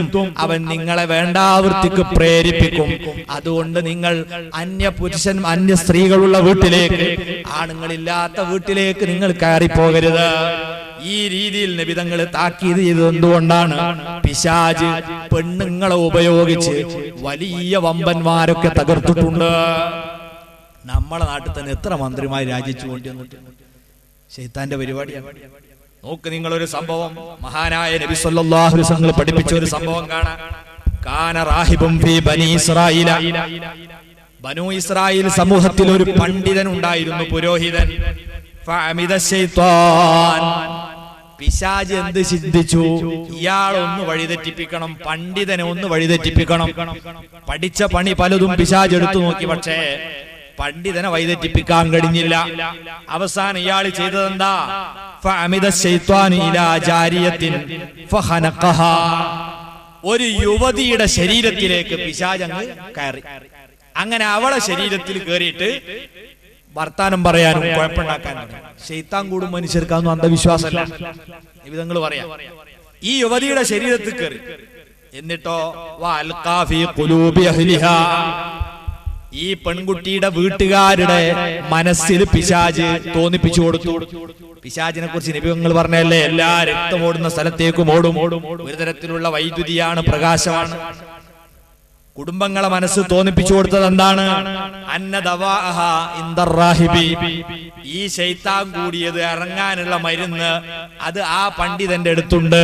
അയാളെ ഒന്ന് കാണിച്ച് മന്ത്രിപ്പിച്ചാൽ, അയാളൊന്ന് കാണിച്ച് ചികിത്സിപ്പിച്ചാൽ, അവിടെ കൊണ്ടുപോയി ഒരാഴ്ച താമസിപ്പിച്ചാൽ ഇവളെ അസുഖം മാറും. അങ്ങനെ അടുത്ത് തോന്നിപ്പിച്ച് ഇവരെ കൽപ്പിൽ ഇവര് ഈ കുട്ടിയുമായി പണ്ഡിതന്റെ അടുത്ത് ചെന്നു. പക്ഷെ അയാൾ പറഞ്ഞു, ഇവിടെ താമസിപ്പിക്കാൻ സൗകര്യമില്ല, അത് പ്രയാസാണ്. പലതും പറഞ്ഞ് ഇയാൾ ഒഴിവാക്കി നോക്കി. പക്ഷേ ഇവര് കടുംപിടുത്തം പിടിച്ചു, ഞങ്ങളെ കുട്ടി മരിച്ചു പോകും, ഓളെ നിങ്ങൾ സംരക്ഷിക്കണം, താങ്കൾ ഒരു പണ്ഡിതനല്ലേ എന്നു വലതും പറഞ്ഞ് ഇയാളെ പ്രലോഭിപ്പിച്ച് ഈ പെൺകുട്ടിയെ അവിടെ താമസിപ്പിച്ചു. സുബ്ഹാനല്ലാഹ്. ഇബ്ലീസ് അതാ നബി തങ്ങൾ പറഞ്ഞതുപോലെ ഒരാണും പെണ്ണും ഒറ്റക്കായി പോയാൽ മൂന്നാമനായി പിശാച് പ്രവർത്തിക്കുമല്ലോ. ആ ദുർബല നിമിഷത്തിൽ ഈ പെൺകുട്ടി ഗർഭിണിയായപ്പോൾ പിശാച് വേറെ ഒരു കോലത്തിലാണ് പിന്നെ പ്രത്യക്ഷപ്പെടുന്നത്. പിശാച് പണ്ഡിതനോട് പറഞ്ഞു, അൽ ആന തഫ്തലിഹു യഅതീക അഹ്ലുഹാ. അല്ലാഹ്, ഗർഭായില്ലേ, നാലേ നിങ്ങൾ വഷളാവൂട്ടോ. ഒരു മനുഷ്യന്റെ കോലത്ത് വന്നിട്ട് അയാളോട് പറയാ, ഇത് നിങ്ങൾ വഷളാവും, ഓളെ ആൾക്കാർ വരും, പിടിക്കപ്പെടും. അതുകൊണ്ട് നിങ്ങൾ ഒരു കാര്യം ചെയ്തു, കൊന്നിട്ട് കുഴിച്ചിട്ട്, എന്നിട്ട് അവര് വന്നാ എന്ത് പറയാ, സുഖല്ലാതെ കൊണ്ടാക്കിയ രോഗിയല്ലേ, അത് മരിച്ചുപോയി, ഞാൻ മറമാടി എന്ന് പറഞ്ഞാ മതി. അങ്ങനെ ഇയാളെ കൊണ്ട് രണ്ടാമത്തെ തെറ്റു ചെയ്യിപ്പിച്ചു. ഇബ്ലീസിന്റെ പണി നോക്കണം. ഗർഭിണിയാക്കി എന്ന ഒന്നാം തെറ്റിന്റെ പുറമെ ഇവളെ കൊല്ലുക എന്ന രണ്ടാം തെറ്റും ചെയ്യിപ്പിച്ചു. അങ്ങനെയാണ് വീട്ടുകാരെ സമീപത്തേക്ക് പിന്നെ പിശാച് വേറെ ഒരു കോലത്തിൽ ചെന്നു. അവിടെ ചെന്നു പറഞ്ഞു കൊടുത്തു, അതാ നിങ്ങളുടെ ആ കുട്ടി മരിച്ചതല്ല, പുരോഹിതൻ കൊന്നുകളഞ്ഞതാണ്, അതുകൊണ്ട് നിങ്ങൾ അയാളെ പിടിച്ചോളൂ. സുബ്ഹാന ജല്ല ജലാലു. വീട്ടുകാര് വന്ന് പുരോഹിതനെ പിടിച്ച് തല്ലാൻ ഒരുങ്ങുന്ന സമയത്ത് ഇതേ പിശാച് മറ്റൊരു രീതിയിൽ പ്രത്യക്ഷപ്പെട്ടുകൊണ്ട് പറയുന്നു, ഇയാളെ അവസാനം വഷളായി കീഴടങ്ങാണ്, ഇയാളെ ചിലപ്പോ കൊല്ലും. ആ സ്ഥിതിയിലാവുമ്പോ പിശാച് തുറന്നു പറഞ്ഞു, അനല്ലദീ ഖന്നഖതുഹാ, ഞാനാണ് ആ പെണ്ണിന്റെ ശരീരത്തിൽ പ്രവേശിച്ചതും നിങ്ങൾ അവരുടെ വീട്ടുകാരെ മനസ്സിൽ നിങ്ങളെ വീട്ടിലേക്ക് ഇവളെ കൊണ്ട് താമസിപ്പിക്കാൻ നിർദ്ദേശിച്ചതും ഞാൻ തന്നെയാണ്. അതുകൊണ്ട് ഇന്ന് നിങ്ങളെ രക്ഷിക്കാൻ എനിക്കല്ലാതെ കഴിയില്ല. അതുകൊണ്ട് നിങ്ങൾ എന്നെ അംഗീകരിച്ചു വഴങ്ങുകയാണെങ്കിൽ നിങ്ങൾ രക്ഷപ്പെടും, അവരിൽ നിന്ന് നിങ്ങളെ ഞാൻ രക്ഷപ്പെടുത്തുകയും ചെയ്യും. ഞാൻ പറയുന്നത് കേൾക്കണമെന്നു മാത്രം. ഈ പണ്ഡിതൻ പറഞ്ഞു, റെഡി, എന്താ നിങ്ങൾ പറയുന്നത്, ഞാൻ റെഡിയാണ്. ഉടനെ തന്നെ അദ്ദേഹം പറയുന്നു, പിശാച് പറയുന്നു, ഉസ്ജുദ്ലി സജദത്തൈൻ, എനിക്ക് 2 സുജൂദ് ചെയ്യുക, ഇതേ നീ ചെയ്യേണ്ടതുള്ളൂ. ഫസജദ ലഹു സജദത്തൈനി. നിർഭാഗ്യവാനായ ആ പണ്ഡിതൻ ഇബ്ലീസിന്റെ മുമ്പിൽ 2 പ്രാവശ്യം സുജൂദ് ചെയ്യുന്നു. ഉടനെ അതാ പിശാച് കാലുമാറി. ഫഖാല ലഹു ശൈത്വാനു ഇന്നി ബരീഉം മിൻക. പിശാച് പറഞ്ഞു, ഞാൻ നിന്നിൽ നിന്നും ഒഴിവായവനാണ്, ഇനി എനിക്കൊന്നും ചെയ്യാനില്ല, ഇതിന്റെ ഡ്യൂട്ടിയാണ്, ഞാൻ അത് പൂർത്തീകരിച്ചിരിക്കുന്നു എന്ന് പറഞ്ഞ് ഇബ്ലീസ് അപ്രത്യക്ഷനായി. ഇതിനെ സംബന്ധിച്ചാണ് അല്ലാഹ് പറയുന്നത്, നബി പറയാണ്, ഫഹുവല്ലദീ ഖാല തആലാ ഫീഹി, ഈ മനുഷ്യന്റെ കാര്യത്തിലാണ് പടച്ചവൻ ഖുർആനിൽ ആയത്തിറക്കിയത്, കമസലി ശൈത്വാനി ഇദ് ഖാല ലിൽ ഇൻസാനി ക്ഫുർ ഫലമ്മാ കഫറ ഖാല ഇന്നി ബരീഉം മിൻക. ഒരു പിശാചിനെ പോലെ. എന്താണ് അവൻ ചെയ്തത്? ഖാലലിൽ ഇൻസാൻ, ആ മനുഷ്യനോട് അവൻ പറഞ്ഞു, കുഫർ, അല്ലാഹനെ നിഷേധിച്ച് എനിക്ക് വേണ്ടി സുജൂദ് ചെയ്യണമെന്ന്. ഫലമ്മാ കഫറ, അവൻ അല്ലാഹനെ നിഷേധിച്ച് സൃഷ്ടിക്ക് ആരാധനകൾ അർപ്പിച്ചതോടെ ഖാല ഇന്നി ബരീഉം മിൻക, ഞാൻ നിന്നിൽ നിന്ന് ഒഴിവാണെന്ന് പിശാച് പ്രഖ്യാപിച്ചില്ലേ? ഇതുപോലെ അവസാനം പിന്തിരിയുന്നവനാണ് പിശാച്. അതാണ് മിൻ ശർരിൽ വസ്വാസിൽ ഖന്നാസ്, ദുർബോധനം നടത്തി ഒളിച്ചു മാറുന്ന പിശാച്. അവന്റെ ശർറിൽ നിങ്ങൾ അഭയം തേടുക. സുബ്ഹാന ജല്ല ജലാലും കാണാൻ കഴിയില്ല. കാണാൻ പറ്റുന്ന ശത്രുവാണെങ്കിൽ നമുക്കൊരു പരിധിയൊക്കെ നേരിടാം. ഇത് നമ്മളെ ശരീരത്തിന്റെ എല്ലാ ഭാഗത്തും സഞ്ചരിക്കുന്ന, കണ്ണുകൊണ്ട് കാണാൻ പറ്റാത്ത ഈ ഗൂഢമായ ജീവിയുടെ ശർറിൽ നിന്നാണ് നമുക്ക് രക്ഷ കിട്ടേണ്ടത്. അവന്റെ ദുർമാർഗ വേദികളാവട്ടെ എണ്ണി പറഞ്ഞു തീർക്കാൻ കഴിയാത്തത്. ഇനി എന്തൊക്കെ രീതികളുണ്ട്? നാം നമ്മുടെ കുടുംബത്തെ പിശാച് ബാധിക്കും, നമ്മുടെ വീടുകളിൽ പിശാച് വിള്ളലുണ്ടാക്കും, കുട്ടികളിൽ ദുശ്ശീലമുണ്ടാക്കും. ഉമ്മമാരെ, സഹോദരിമാരെ, നിങ്ങൾ ചിന്തിക്കുക. അല്ലാഹുവിന്റെ റസൂൽ സ്വല്ലല്ലാഹു അലൈഹി വസല്ലം പറയുന്നു, നിങ്ങളെ വീടുകളിൽ നിന്ന് പിശാചിന്റെ ദുർമന്ത്രങ്ങളും അവന്റെ വസ്വാസുകളും നിങ്ങൾക്ക് തുരത്തണമെന്ന് ആഗ്രഹമുണ്ടോ? അല്ലാഹുവിന്റെ ഖുർആൻ ദിവസവും നമ്മളെ വീട്ടിൽ ഓതുക. വീട്ടിലെ അംഗങ്ങൾ തമ്മിൽ അടിയില്ല, കുഴപ്പമില്ല, തമ്മിൽ തെറ്റലില്ല, വാഗാതമില്ല. നമ്മളെ മക്കൾക്ക് ദുശ്ശീലം കൊണ്ടുള്ള കരച്ചിലില്ല. ഇത് മുഴുവനും മാറാനുള്ള മരുന്ന് വീട്ടിൽ ഖുർആൻ ഓതലാണ്. പ്രത്യേകിച്ച് നബി സല്ലല്ലാഹു അലൈഹി വസല്ലം പറഞ്ഞു, സൂറത്തുൽ ബഖറ അത് ഓതുന്ന വീട്ടിൽ പിശാചിന്റെ ശർറില്ല. അതിന്റെ കാരണം ഏറ്റവും ബഹുമാനമുള്ള ആയത്ത് അത് അല്ലാഹു ലാ ഇലാഹ ഇല്ലാ ഹുവൽ ഹയ്യുൽ ഖയ്യൂം എന്ന് തുടങ്ങുന്ന ആയത്തുൽ കുർസിയാണ്. അത് ഒരു പ്രാവശ്യമെങ്കിലും എല്ലാ ദിവസവും നമ്മുടെ വീട്ടിൽ നിന്ന് ഓതുക. നമ്മളെ കുട്ടികൾക്ക് പൈശാചിക പ്രവണതകൾ ഉണ്ടാകുകയില്ല. നമ്മൾ ഭർത്താവുമായി തെറ്റേണ്ടി വരില്ല. വീട്ടിൽ ജ്യേഷ്ഠാനുജന്മാരും അവരെ ഭാര്യമാരും തമ്മിലും നാത്തൂന്മാരും മറ്റുള്ളവരും തമ്മിലും ഒന്നും സംഘട്ടനങ്ങൾ നടക്കുകയില്ല. പിശാചാണ് നമുക്കിടയിൽ പ്രവർത്തിക്കുന്നത്. അവനാണ് നമ്മളെ തമ്മിൽ തെറ്റിപ്പിക്കുന്നത്. അതിനാൽ പിശാചിൽ നിന്ന് അഭയം തേടാൻ നമ്മുടെ റബ്ബായ, നമ്മുടെ രാജാവായ, നമ്മുടെ ആരാധ്യനായ അല്ലാഹു നമ്മളോട് പറയുന്നു. അത് നാം വേണ്ട പോലെ നിർവഹിക്കുകയാണെങ്കിൽ നമ്മളെ വീട്ടിലും കുടുംബത്തിലും കുഴപ്പങ്ങളില്ല. ഇനി നമ്മളെ മക്കളെ പിശാച് ബാധിക്കാതിരിക്കാൻ ഒരുപാട് നടപടിക്രമങ്ങളെ അല്ലാഹുവിന്റെ റസൂൽ നമുക്ക് പഠിപ്പിച്ചു തന്നിട്ടുണ്ട്. നാം ഭാര്യമാരുമായി ആദ്യമായി സംഗമിക്കുന്ന ദിവസം ആദ്യ രാത്രി മുതൽക്ക് തന്നെ കുടുംബ ജീവിതത്തിന്റെ ആരംഭം മുതൽക്ക് പിശാചിനെ മാറ്റി നിർത്താനുള്ള ശ്രമം നടത്തണം. തിരുനബി സല്ലല്ലാഹു അലൈഹി വസല്ലം നമ്മളെ പഠിപ്പിച്ചത് എന്താണ്? ആദ്യമായി കണ്ടുമുട്ടുമ്പോൾ നമ്മൾ പരസ്പരം പ്രാർത്ഥിക്കേണ്ടത് ബാറക്കല്ലാഹു ലികുല്ലി മിന്നാ ഫീ സ്വഹിബിഹി, ബാറക്കല്ലാഹു ലികുല്ലി മിന്നാ ഫീ സ്വഹിബിഹി. നമുക്ക് ഓരോരുത്തർക്കും നമ്മുടെ ഇണയിൽ അല്ലാഹ് ബറക്കത്ത് തരട്ടെ എന്ന പ്രാർത്ഥന. ശേഷം പുരുഷൻ തന്റെ കൈ ഭാര്യയുടെ തലയിൽ വെക്കണം. എന്നിട്ട് ബിസ്മില്ലാഹിർ റഹ്മാനിർ റഹീം എന്ന മന്ത്രം ചൊല്ലണം. തൊട്ടുടനെയായി അല്ലാഹുമ്മ ഇന്നി അസ്അലുക മിൻ ഖൈരിഹാ വ ഖൈരി മാ ജബല്ലത് അലൈഹി വഅഊദു ബിക മിൻ ശർരിഹാ വ ശർരി മാ ജബല്ലത് അലൈഹി. പടച്ചവനെ, ഞാനിതാ എന്റെ ഈ ഇണയിൽ നിന്ന് അവളിൽ നീ നിക്ഷേപിച്ച സർവ്വ നന്മകളും ഞാൻ ചോദിക്കുന്നു. അവളെ പ്രകൃതിയിൽ നീ എന്തൊക്കെയോ തിന്മകൾ ഉണ്ടെങ്കിൽ അതിൽ നിന്ന് ഞാൻ അഭയം തേടുകയും ചെയ്യുന്നു. ഈ അർത്ഥത്തിലുള്ള പ്രാർത്ഥന നടത്തി തലയിൽ കൈവച്ചുകൊണ്ട് ദുആ ചെയ്യുക. വീണ്ടും നബി സല്ലല്ലാഹു അലൈഹി വസല്ലം പറഞ്ഞു, ആ വീട്ടിൽ റൂമിൽ വെച്ച് നിങ്ങൾ 2 റക്അത്ത് നിസ്കരിക്കുക. ഭാര്യയോട് തൊട്ടു പിന്നിൽ നിന്ന് നിസ്കരിക്കാൻ പറയുക. ഒരു ഭാര്യയും ഭർത്താവും മാത്രം നിസ്കരിക്കുന്ന സമയത്ത് ഭാര്യ നിൽക്കേണ്ടത് തൊട്ടു പിറകിലാണ്. 2 പുരുഷന്മാര് നിസ്കരിക്കുമ്പോൾ അവര് നിൽക്കേണ്ടത് പുരുഷന്റെ വലതുഭാഗത്ത് അല്പം പിന്നിലായിട്ടാണ്. ഒരു മാമൂമ് മാത്രമാണെങ്കിൽ നിൽക്കേണ്ടത്. എന്നാൽ ഭാര്യയും ഭർത്താവും ഒറ്റയ്ക്ക് നിസ്കരിക്കുമ്പോൾ അങ്ങനെയല്ല. അവർ 2 പേരും മാത്രമേ ഉള്ളെങ്കിൽ ഭർത്താവിന്റെ പിന്നിൽ ഒരു സൊഫിന്റെ അകലത്തിലായിട്ടാണ് ഭാര്യ നിൽക്കേണ്ടത്, നേരെ അടുത്തല്ല. അത് ഭാര്യയാണെങ്കിൽ പോലും ആണുങ്ങളെ വേക്കൽ അങ്ങനെ തൊട്ടടുത്ത് നിൽക്കാൻ പാടില്ല. അങ്ങനെ നിന്ന് നിസ്കരിക്കുക.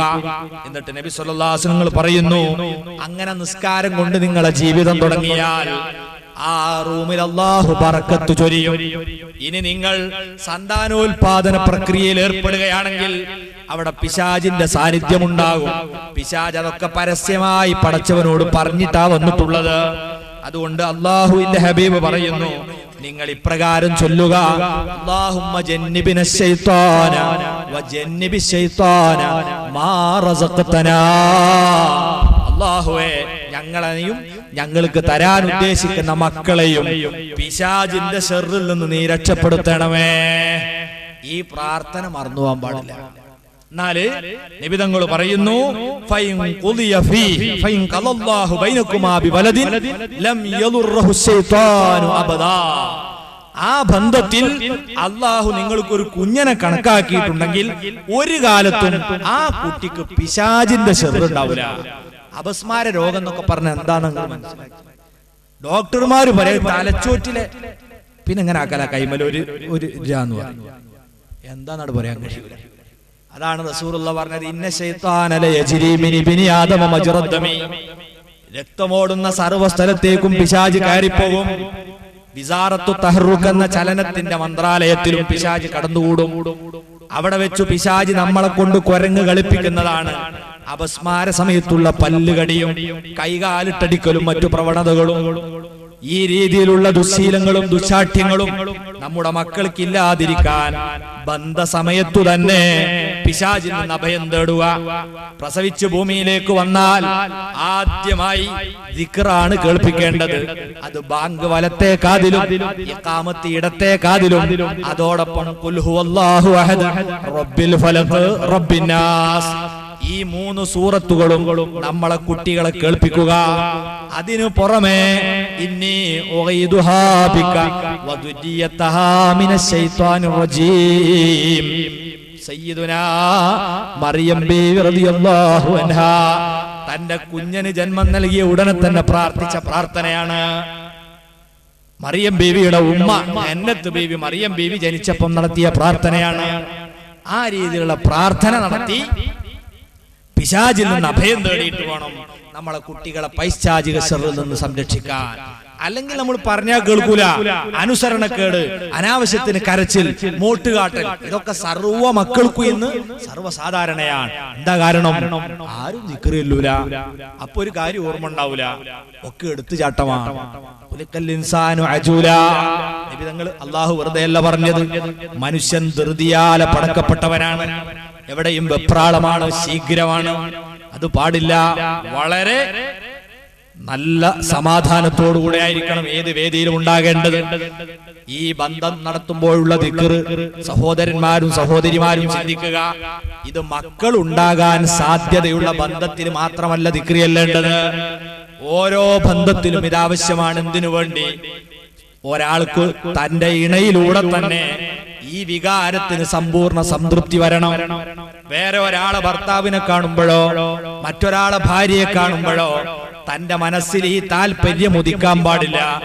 അതില്ലാതിരിക്കണമെങ്കിൽ ഓരോ ബന്ധങ്ങളും നമ്മുടെ ഈ പാതിവൃത്യം സംരക്ഷിക്കുന്നതിന്റെ രക്ഷാ കവചങ്ങളായി മാറണം. അതിനുവേണ്ടി എല്ലാ സമയത്തും ഈ ദിക്റുകൾ ചൊല്ലിയിരിക്കണം. അള്ളാഹു നമുക്ക് തൗഫീഖ് നൽകുമാറാകട്ടെ. പിശാചിനെ പൂർണ്ണമായി തുരത്താൻ ദിക്റിനല്ലാതെ സാധ്യമല്ല. അല്ലാഹുവിന്റെ ഹബീബ് ഹാല ശൈത്വാനു ബൈനി വബൈന സ്വലാത്തി വഖിറാത്തി, ഞാൻ നിസ്കരിക്കുകയും ഓതുകയും ഒക്കെ ചെയ്യുമ്പോൾ പിശാച് വന്ന് വല്ലാതെ മറയിടുന്നു, നിസ്കാരത്തിൽ മനസാന്നിധ്യം കിട്ടുന്നില്ല. മഹാനായ സ്വഹാബി പരാതിപ്പെടുന്നു, മനസാന്നിധ്യം കിട്ടുന്നില്ല നബിയേ. ഉടനെ റസൂലുള്ള പറഞ്ഞത് എന്താണ്? ഫഖാല ദാലിക ശൈത്താനുൻ, അതൊരു പിശാചാണ് മോനെ. യുഖാലു ലഹു ഖൻസബ്, അവന്റെ പേരാണ് ഖൻസബ്. ഫഇദാ അഹ്സസ്തഹു, അങ്ങനെ ഒരു പിശാചിന്റെ ശർറ് നിസ്കാരത്തിൽ മനസാന്നിധ്യം കിട്ടാത്തൊരവസ്ഥയിലൂടെ നിനക്ക് തിരിച്ചറിയാൻ കഴിഞ്ഞാൽ ഫതഅബ്ബദ് ബില്ലാഹി മിൻഹു, ആ പിശാചിൽ നിന്ന് നീ അല്ലാഹുവോട് അഭയം തേടുക. വത്ഫുൽ അലാ യസാരിക സലാസ, ഇടഭാഗത്തേക്ക് 3 തവണ നീ തുപ്പുക. അഊദു ബില്ലാഹി മിൻ ഹമസാത്തി ശയാത്തീൻ എന്ന് ചൊല്ലി ഇടതുഭാഗത്തേക്ക് 3 തുപ്പ, അല്ലെങ്കിൽ അഊദു ബില്ലാഹി മിനശ് ശൈത്വാനിർ റജീം എന്ന് ചൊല്ലി 3 പ്രാവശ്യം അടുത്തുള്ള ആളെ മോന്തമ്മലൊന്നും തുപ്പൽ തെറിക്കാത്ത രീതിയിൽ തുപ്പ. നാ പിശാചിന്റെ ശർറ് നിസ്കാരത്തിൽ ഉണ്ടാവില്ല. എന്നിട്ട് നബി തങ്ങൾ മഹാനായ സ്വഹാബി വര്യൻ അംർ ഇബ്നുൽ ആസ് പറയുന്നു, ഫഫഅൽതു ദാലിക, റസൂലുള്ളാഹി സ്വല്ലല്ലാഹു അലൈഹി വസല്ലം നിർദ്ദേശിച്ച ഈ ചികിത്സ ഞാൻ ശീലിച്ചു. ഫഅദ്ഹബഹുല്ലാഹു അന്നീ, നിസ്കാരത്തിൽ ചിന്ത മാറിപ്പോകുന്ന ഈ അസുഖം അല്ലാഹു എനിക്ക് മാറ്റി തന്നു. ഇമാം ബുഖാരി അവിടുത്തെ സ്വഹീഹിൽ റിപ്പോർട്ട് ചെയ്ത ഹദീസാണ്. സഹോദരന്മാരെ, നമ്മൾ ആത്മാർത്ഥമായി ഒന്ന് ചിന്തിക്കുക. അല്ലാഹു പഠിപ്പിച്ചതെന്താണ്? ഫവൈലുൽ ലിൽ മുസല്ലീൻ, നിസ്കരിക്കുന്നവർക്ക് നരകമുണ്ട്. അല്ലദീന, എങ്ങനത്തെ നിസ്കാരക്കാരാണ്? അവരെ നിസ്കാരത്തിൽ അവർക്ക് അല്ലാഹനെ ഓർമ്മയില്ല. നഊദു ബില്ലാഹ്, നമ്മളെ നിസ്കാരത്തിൽ തടയിടാൻ പിശാച് വരുന്നു. പിശാചിൽ നിന്ന് രക്ഷപ്പെടാനുള്ള മാർഗമാണ് ഇടതുഭാഗത്തേക്ക് തിരിഞ്ഞു 3 പ്രാവശ്യം അഊദു ബില്ലാഹി മിനശ് ശൈത്വാനിർ റജീം എന്ന് പറഞ്ഞ് നമ്മൾ തുപ്പുക. നിസ്കാരത്തിൽ പിന്നെ പിശാചിന്റെ ശർറില്ല. ഇതുപോലെ നിസ്കാരത്തിന്റെ തുടക്കത്തിൽ അഊദു ഓതണം, ഫാത്തിഹയുടെ ആരംഭത്തിൽ. അതെല്ലാ റക്അത്തിലും സുന്നത്താണ്. 1ാമത്തെ റക്അത്തിൽ അഊദു ഒഴിവാക്കൽ കറാഹത്ത് കൂടിയുണ്ട്. എന്തിനാ നിസ്കരിക്കുമ്പോൾ നമ്മൾ ഈ അഊദു ചൊല്ലുന്നത്? അല്ലാഹു സുബ്ഹാനഹു വ തആലയോട് സംസാരിക്കാൻ നമ്മൾ ചെല്ലുകയാണ്. ഇതേതുപോലെയാണ് ഒരു മുതലാളിന്റെ വീട്ടിലേക്ക് തൊഴിലാളി മുതലാളിയായിട്ട് പലതും സംസാരിക്കാൻ വേണ്ടി പോകും. അപ്പൊ ആദ്യം തന്നെ ആ മുതലാളി പോറ്റുന്ന ഒരു നായ ഉണ്ടാടെ വീട്ടുമുറ്റത്ത്. നാല് കേറുന്നതിന് മുമ്പ് ഒന്ന് പറയുന്നത് നല്ലതല്ലേ? മുതലാളി ആ നായനൊന്ന് പിടിച്ചു കെട്ടണേ, ഞങ്ങളുമായിട്ട് സംസാരിക്കാനൊന്ന് അങ്ങോട്ട് വരുന്നുണ്ട്.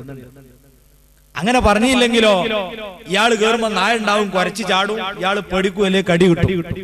ഇതുപോലെ അള്ളാഹ് തന്നെ പടച്ച ഒരു വസ്തുവാണ്, ഒരു സൃഷ്ടിയാണ് പിശാച്. അള്ളാഹിനോട് നമ്മൾ സംസാരിക്കാൻ പോകുമ്പോൾ പരമാവധി അടങ്കോലിടാൻ മൂപ്പര് വരും. അപ്പൊ അള്ളാഹിനോട് തന്നെ ആദ്യം വരെ പടച്ചോനെ ഔദു ബില്ലാഹി മിനശ് ശൈത്വാനിർ റജീം, ഞാൻ ഈ ശപിക്കപ്പെട്ട ശൈത്താനെ തൊട്ട് അള്ളാഹുവെ നിന്നോട് കാവലിനെ തേടുന്നു പറഞ്ഞാൽ പിശാചിനുള്ള പിടിച്ചു മാറ്റും. പിന്നെ നമ്മളെ സംഭാഷണത്തിന്റെ ഇടയിൽ തടസ്സമുണ്ടാക്കാൻ കഴിയില്ല. അതുകൊണ്ട് നിസ്കാരത്തിൽ എല്ലാ റക്അത്തിലും ഔദു നമ്മൾ പതിവാക്കുക. ഇതിനു പുറമെ വേറെ ഒരുപാട് സന്ദർഭങ്ങളുണ്ട്. നിങ്ങൾ നോക്കൂ, റസൂലുള്ളാഹി സ്വല്ലല്ലാഹു അലൈഹി വസല്ലം പഠിപ്പിച്ച മറ്റൊരു സന്ദർഭം, പിശാച് നമ്മളെ ശല്യം ചെയ്യുന്നത് ഒന്ന് ആവിയിടുന്ന സമയത്ത്, കൊട്ടാവിടുന്നത്. രണ്ട് പ്രകടനമുണ്ട്. ഒന്ന് തുമ്മലാണ്. നബി തങ്ങൾ പറയുന്നു ഇന്നല്ലാഹ യുഹിബ്ബുൽ ഉതാസ, തുമ്മുക എന്ന പരിപാടി അള്ളാഹ്ക്ക് ഇഷ്ടമാണ്. വയക്റഹു തസാഉബ, കോട്ടുവായിടുന്നത് അള്ളാഹ്ക്ക് വെറുപ്പുമാണ്. എന്തായിരിക്കും അതിന്റെ കാരണം? നമ്മൾ ചിന്തിക്കണം. തുമ്മുക എന്നത് ഒന്ന് ആരോഗ്യപരമായി നല്ലതാണ്. നമ്മളെ ശരീരത്തിലേക്ക് കയറിക്കൂടിയ ഒരുപാട് ശത്രുക്കളെ ഒരൊറ്റ സ്ഫോടനത്തിലൂടെ തുരത്തുന്ന പ്രക്രിയ നമുക്ക് ആരോഗ്യം ഉണ്ടാകുന്നതാണ്. ഇന്നല്ലാഹു യുഹിബ്ബുത് തവ്വാബീന വയുഹിബ്ബുൽ മുതതഹിരീൻ, ആരോഗ്യവും വൃത്തിയും ശുദ്ധിയുള്ളവരോടാണ് അള്ളാഹുവിന് ഇഷ്ടം. അതുകൊണ്ട് തുമ്മി നമുക്ക് നല്ല ആരോഗ്യം ഉണ്ടാകുന്ന അള്ളാഹ്ക്ക് പൊരുത്തമുള്ള കാര്യമാണ്. എന്നാൽ ആവി ഇടുന്നതിനോട് അള്ളാഹ്ക്ക് വെറുപ്പാണ്. അതിന്റെ കാരണം അള്ളാഹുവിന്റെ റസൂൽ പറയുന്നത് പൈശാചികമാണ്. എന്നിട്ട് നബി പറയാണ്, നിങ്ങളിൽ ആരെങ്കിലും തുമ്മുകയാണെങ്കിൽ അയാൾ അള്ളാഹിനെ സ്തുതിക്കുകയും ചെയ്താൽ, അങ്ങനെ സ്തുതിക്കണം. എന്നാൽ സ്തുതിച്ചാൽ അയാൾക്കുള്ള ബഹുമാനം എന്താണ്? കാന ഹഖൻ അലാ കുല്ലി മുസ്ലിമിൻ സമിഅഹു അൻ യഖൂല യർഹമുക്കല്ലാഹ്, കേട്ട മുഴുവൻ മുസ്ലിമിനും നിർബന്ധമാണ് യർഹമുക്കല്ലാഹ് എന്ന് അയാൾക്ക് ദുആ ചെയ്തു കൊടുക്കണം. അതിന്റെ കാരണം എന്താ? ഈ അൽഹംദുലില്ലാ വല്ലാത്തൊരു വാക്കാണ്. ആദ്യമായി സയ്യിദുന ആദം അലൈഹി സ്വലാത്തു വസ്സലാമിനെ അള്ളാഹു മണ്ണുകൊണ്ട് പടച്ച് 40 കൊല്ലം അവിടെ വെച്ചു, റൂഹ് കൊടുക്കാതെ. 40 കൊല്ലം കഴിഞ്ഞാരെയാണ് ആത്മാവിനെ ഈ ജഡത്തിലേക്ക് സന്നിവേശിപ്പിച്ചത്. തത്സമയം ആദ്യം ആദം നബിയിൽ നിന്നുണ്ടായ പ്രവർത്തനം തുമ്മലായിരുന്നു. ആ തുമ്മിയ ഉടനെ ആദ്യത്തെ മനുഷ്യൻ ആദ്യം പറഞ്ഞ വാചകം അൽഹംദുലില്ലാഹ്. ഇതാണ് തുമ്മുമ്പോൾ അൽഹംദുലില്ലാഹ് പറയാനുള്ള കാരണം. അതെല്ലാവരും ശീലമാക്കണം. അതോടൊപ്പം തന്നെ തുമ്മുന്ന സമയത്ത് മറ്റുള്ളവരെ ശരീരത്തിലേക്ക് തെറിക്കാതിരിക്കാൻ സൂക്ഷിക്കണം. ബസ്സിലൊക്കെ നിന്ന് തൊട്ടടുത്ത ആളുടെ അവന്റെ മുഖത്തേക്ക് ഒരു ഭോപ്പാൽ ദുരന്തം പോലെ ആരും ഇത് വെച്ച് പിടിപ്പിച്ചു കൊടുക്കരുത്. വളരെ സൂക്ഷിച്ച് പൊത്തിപ്പിടിച്ചുകൊണ്ടായിരിക്കണം. തുമ്മല് നല്ലതാണ്, ആരോഗ്യത്തിന് നല്ലതാണ്. പക്ഷേ തുമ്മുന്ന സമയത്ത് അൽഹംദുലില്ലാഹ് എന്ന ദിക്ർ എന്തിനാ ചൊല്ലുന്നത്? വേറെ എന്തൊക്കെ ദിക്റുണ്ട്, എന്താ അൽഹംദുലില്ലാഹ് പറയാൻ കാരണം? ഈ തുമ്മൽ വലിയൊരു അനുഗ്രഹമാണ്. അതന്നെ. അതോടൊപ്പം മനുഷ്യന്റെ ജീവിച്ചിരിക്കുന്ന ഘട്ടത്തിൽ അവന്റെ എല്ലാ അവയവങ്ങളും നിശ്ചലമാകുന്ന ഒരേ ഒരു സന്ദർഭം അത് തുമ്മുമ്പോഴാണെന്ന് ശരീരശാസ്ത്ര പണ്ഡിതന്മാര് പറയുന്നു. നമ്മൾ തുമ്മുമ്പോൾ നമ്മളെ കണ്ണ് അടച്ചു പിടിക്കുന്നു. തുറന്നു നോക്കാൻ കഴിയില്ല, നിങ്ങൾ ശ്രമിച്ചു നോക്കി. അറിയാതെ കണ്ണു ചുമ്മും. മൂത്രമൊഴിക്കുന്നവനാണെങ്കിൽ അത് നിലച്ചു പോകും. ഹാർട്ടിന്റെ മിടിപ്പ് നിലച്ചു പോകും. ശരീരത്തിന്റെ എല്ലാ ചലനങ്ങളും നിലച്ചു പോകും. ആ തുമ്മുന്ന സെക്കൻഡിൽ മനുഷ്യൻ ഒരു ശവത്തിനു തുല്യനാണ്. അത് കഴിഞ്ഞ് വീണ്ടും നമുക്ക് ജീവൻ തിരിച്ചു കിട്ടുകയാണ്. അതാണ് ആ സന്ദർഭത്തിലെ ദിക്ർ അൽഹംദുലില്ലാഹ്. എന്റെ ശരീരത്തെ നിശ്ചലമാക്കിയതിനു ശേഷം ചലനാത്മക ശേഷി വീണ്ടെടുത്തു തന്ന പടച്ചവനെ, നിനക്കാണ് സർവസ്തുതിയും എന്നതാണ് ആ ദിക്റിന്റെ സന്ദർഭപരമായ അർത്ഥം. അതേ സമയത്ത് റസൂലുള്ളാഹി പറയുന്നു കോട്ടുവായ എന്ന് പറയുന്നത് ഫഇന്നമാ ഹുവ മിനശ് ശൈത്വാൻ, അത് പൈശാചികമാണ്, അള്ളാഹ്ക്ക് പൊരുത്തമുള്ളതല്ല. എങ്ങനെ പൈശാചികാകുന്നത്? ഈ കോട്ടുവായ വിരല് ക്ഷീണം ഉണ്ടാകുമ്പോഴാണ്. അത് ശൈത്താൻ നമ്മളെ ക്ഷീണവും മടിയും താല്പര്യക്കുറവും ഉണ്ടാക്കുമ്പോഴാണ് ഈ പ്രവൃത്തി നമ്മളിൽ നിന്നുണ്ടാകുക. വാലിങ്ങനെ കേട്ടുകൊണ്ടിരിക്കുമ്പോ അവിടെ അത് ശൈത്താൻ അങ്ങനെ ഇടിക്കും. എന്തിനാ? നമ്മളെ ക്ഷീണിപ്പിച്ച് താല്പര്യം കുറച്ച് എങ്ങനെങ്കിലും എഴുന്നേറ്റ് പോകണം, ഉറക്ക് വരുത്തിയിട്ട് കൊണ്ടുപോകാനുള്ള പരിപാടി. അതുകൊണ്ട് പൈശാചിക പ്രവൃത്തിയാണ്. ഇന്നുവരെ ശാസ്ത്രീയമായി ഈ അടുത്ത് നമ്മളെ തിരുവനന്തപുരത്ത് നിന്ന് ഇറങ്ങിയൊരു കോണ്ടിനൻസ് പബ്ലിക്കേഷന്റെ പുസ്തകമുണ്ട്, അറിയുക, വലിയൊരു ബുക്കാ. ആ പുസ്തകത്തിൽ രേഖപ്പെടുത്തി ഞാൻ ഒരിക്കൽ വായിച്ചു. ഇന്ന് വരെ ശാസ്ത്രം എന്തുകൊണ്ടാണ് എല്ലാ ജീവികളും ഈ കോട്ടുവായിടുന്നത്, പക്ഷെ അതിന്റെ കാരണം ഇന്ന് വരെ കണ്ടുപിടിച്ചിട്ടില്ല. അത് വലിയൊരു അത്ഭുതം. ഒരാൾ കോട്ടുവായിടുന്നത് കണ്ടാൽ മറ്റോന് ഇട്ടു, വല്ലാത്തൊരു അത്ഭുതമാണ്. ആ രീതിയിലുള്ള ഈ പ്രവൃത്തി അത് പൈശാചികമാണ്. പക്ഷേ അത് ഉണ്ടാകുമ്പോ അഊദു ബില്ലാഹി മിനശ് ശൈത്വാനിർ റജീം എന്ന് പറയണമെന്ന് കർമ്മശാസ്ത്ര പണ്ഡിതന്മാരൊന്നും പറഞ്ഞതായി കാണുന്നില്ല. പ്രത്യേക സുന്നത്ത് ചൊല്ലിയതുകൊണ്ട് വിരോധമില്ല. എന്നാൽ അപ്പൊ ചെയ്യേണ്ടത് എന്താണ്? നബി സല്ലല്ലാഹു അലൈഹി വസല്ലം പറഞ്ഞു, ഈ കോട്ടുവായി വരുമ്പോൾ ഫൈദാ തസാഅബ അഹദുക്കും, നിങ്ങൾക്ക് ആർക്കെങ്കിലും കോട്ടുവായി വന്നാൽ ഫല്യറുദ്ദഹു മസ്തതാ, പരമാവധി തടുത്തു വെക്കുക, കടിച്ചു പിടിച്ചള. കോട്ടുവായിടണം. ഇനി സാധിക്കുന്നില്ല, പോവാണ്, എന്നാലോ വേറെ തന്നെ മോന്തമ്മലേക്ക് വെച്ചു കൊടുക്കരുത്. ഇടത്തെ കൈന്റെ പുറംഭാഗം അങ്ങനെ വെച്ച് അടച്ചു പിടിക്കുക. അങ്ങനെയാണ് വായ നമ്മൾ അടച്ചു വെക്കേണ്ടത്. എന്നിട്ട് അവിടുന്ന് പറയാണ്, ഫഇന്ന അഹദുക്കും തസാഅബ, നിങ്ങൾ ആരെങ്കിലും കോട്ടുവായിട്ടാൽ ലഹിക ശൈത്താൻ, നിങ്ങളെ ബലഹീനത കണ്ട്, ക്ഷീണം കണ്ട്, മടി കണ്ട് പിശാച് സന്തോഷിച്ച് ചിരിക്കും. അതുകൊണ്ട് കോട്ടുവായി നിങ്ങൾ പരമാവധി തടുക്കുക. ഇങ്ങനെ പല രീതിയിലും നമ്മളെ തണുപ്പിക്കാനും നമ്മളെ നിശ്ചലരാക്കാനും മടിയന്മാരാക്കാനും ശരീരത്തിന്റെ അകത്ത് കയറി പിശാച് പ്രവർത്തിക്കുന്നു. ആ പിശാച് ഇനി മനുഷ്യനെ പല രീതിയിലും നശിപ്പിക്കാനുള്ള പ്രവർത്തനം നടത്തുന്നുണ്ട്. അതിൽപ്പെട്ട പ്രധാനമായത് ഇതാ അവന്റെ ഔലിയാക്കളായ, അവന്റെ സേവകരായ മനുഷ്യരെ ഉപയോഗപ്പെടുത്തിയാണ്. ഇബ്ലീസ് മനുഷ്യരിൽ നിന്ന് കൂട്ടുകാരെ സൃഷ്ടിച്ചിട്ടുണ്ട്. പല ശൈത്താന്മാർക്കും സേവകന്മാരുണ്ട്. പിശാചുക്കളെ സേവിക്കുന്ന മനുഷ്യരിലൂടെ മനുഷ്യ വിഭാഗത്തെ നശിപ്പിക്കാൻ പിശാച് ശ്രമിക്കുന്നു. അതിന്റെ പ്രധാന വേദിയാണ് ജ്യോത്സ്യന്മാരെന്ന് പറയുന്ന വിഭാഗം, കണക്കന്മാരെന്ന് പറയുന്ന വിഭാഗം. അല്ലാഹുവിന്റെ ഹബീബിനോട് അതാ ചില സ്വഹാബികൾ ചോദിച്ച സംഭവം ബീവി ആയിഷ റളിയല്ലാഹു അൻഹ പറയുന്നു, സഅല റസൂലുള്ളാഹി സ്വല്ലല്ലാഹു അലൈഹി വസല്ലം ഉനാസുൻ അനിൽ കുഹാൻ, ജ്യോത്സ്യന്മാരെ സംബന്ധിച്ച് നബി തങ്ങളോട് ചില സ്വഹാബികൾ വന്ന് ചോദിച്ചു. ഫഖാലു, നബി തങ്ങൾ പറഞ്ഞു, ലൈസു ബിശൈഇൻ, അവരൊരു ചുക്കുമല്ല.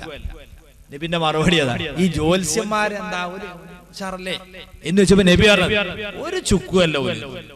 അപ്പം നമ്മളൊക്കെ സാധാരണ ചോദിക്കുന്ന ഒരു സംശയം, സഹാബത്ത് ചോദിച്ചു, യാ റസൂലല്ലാഹ് ഇന്നഹും യുഹദ്ദിസൂനാ അഹ്യാനം ബിശൈഇൻ ഫയകൂനു ഹഖ്ഖാ. ചിലപ്പോ ഈ ജ്യോത്സ്യന്മാർ നമ്മളോട് പറയുന്നത് സത്യമായിട്ട് പുലരുന്നുണ്ടല്ലോ, അല്ല അങ്ങനെ ഉണ്ടായിട്ടില്ല, നിങ്ങളുടെ കുടുംബത്തിൽ ഇങ്ങനെ കുഴപ്പമുണ്ടായിട്ടില്ല, അങ്ങനെ രോഗം വന്നിട്ട് അവിടെ ഒരു കാഞ്ഞരക്കുറ്റില്ലായിനോ, അങ്ങനെയൊക്കെ ചോദിക്കുമ്പോ ആ അതൊക്കെ റെഡിയായി വരുന്നുണ്ടല്ലോ ചിലത് എന്ന് പറഞ്ഞപ്പോ അല്ലാഹുവിന്റെ ഹബീബ് പറഞ്ഞ മറുപടി എന്താണ്? തിൽക്കൽ കലിമത്തു മിനൽ ഹഖ്, ആ പറഞ്ഞതിൽ ഏതെങ്കിലും ഒരു സത്യമുള്ള വാചകം ഉണ്ടാകും. അതെങ്ങനെ കിട്ടിയതാണെന്നറിയുമോ? യഹ്ഫദുഹൽ ജിന്നിയോ, ഇയാള് സേവിക്കുന്ന പിശാച് മലക്കുകളുടെ സംസാരത്തിൽ നിന്ന് കട്ടുകേട്ടതാണ്. മറ്റൊരു ഹദീസിൽ, ബുഖാരി തന്നെ റിപ്പോർട്ട് ചെയ്ത ഹദീസിൽ കാണാം, റസൂലുള്ളാഹി പറഞ്ഞു, മേഘങ്ങളിലൂടെ മലക്കുകൾ സഞ്ചരിക്കുമ്പോൾ ഭൂമിയിൽ പലരെയും പറ്റിയുള്ള വിഷയങ്ങൾ അവിടെ വെച്ച് അവർ പരസ്പരം സംവദിക്കും. അത് കട്ട് കേൾക്കുന്ന പിശാച് അത് അയാളെ സേവിക്കുന്ന ജ്യോത്സ്യന് എത്തിച്ചു കൊടുക്കും. അങ്ങനെ കിട്ടുന്ന ചില അപൂർവം സത്യങ്ങൾ ഇവർ പറയുന്നതിന്റെ കൂട്ടത്തിലുണ്ടാകും. എന്നാൽ തന്റെ സേവകന്റെ കാതിൽ പിശാച് അത് ചൊല്ലിക്കൊടുത്തു കഴിഞ്ഞാൽ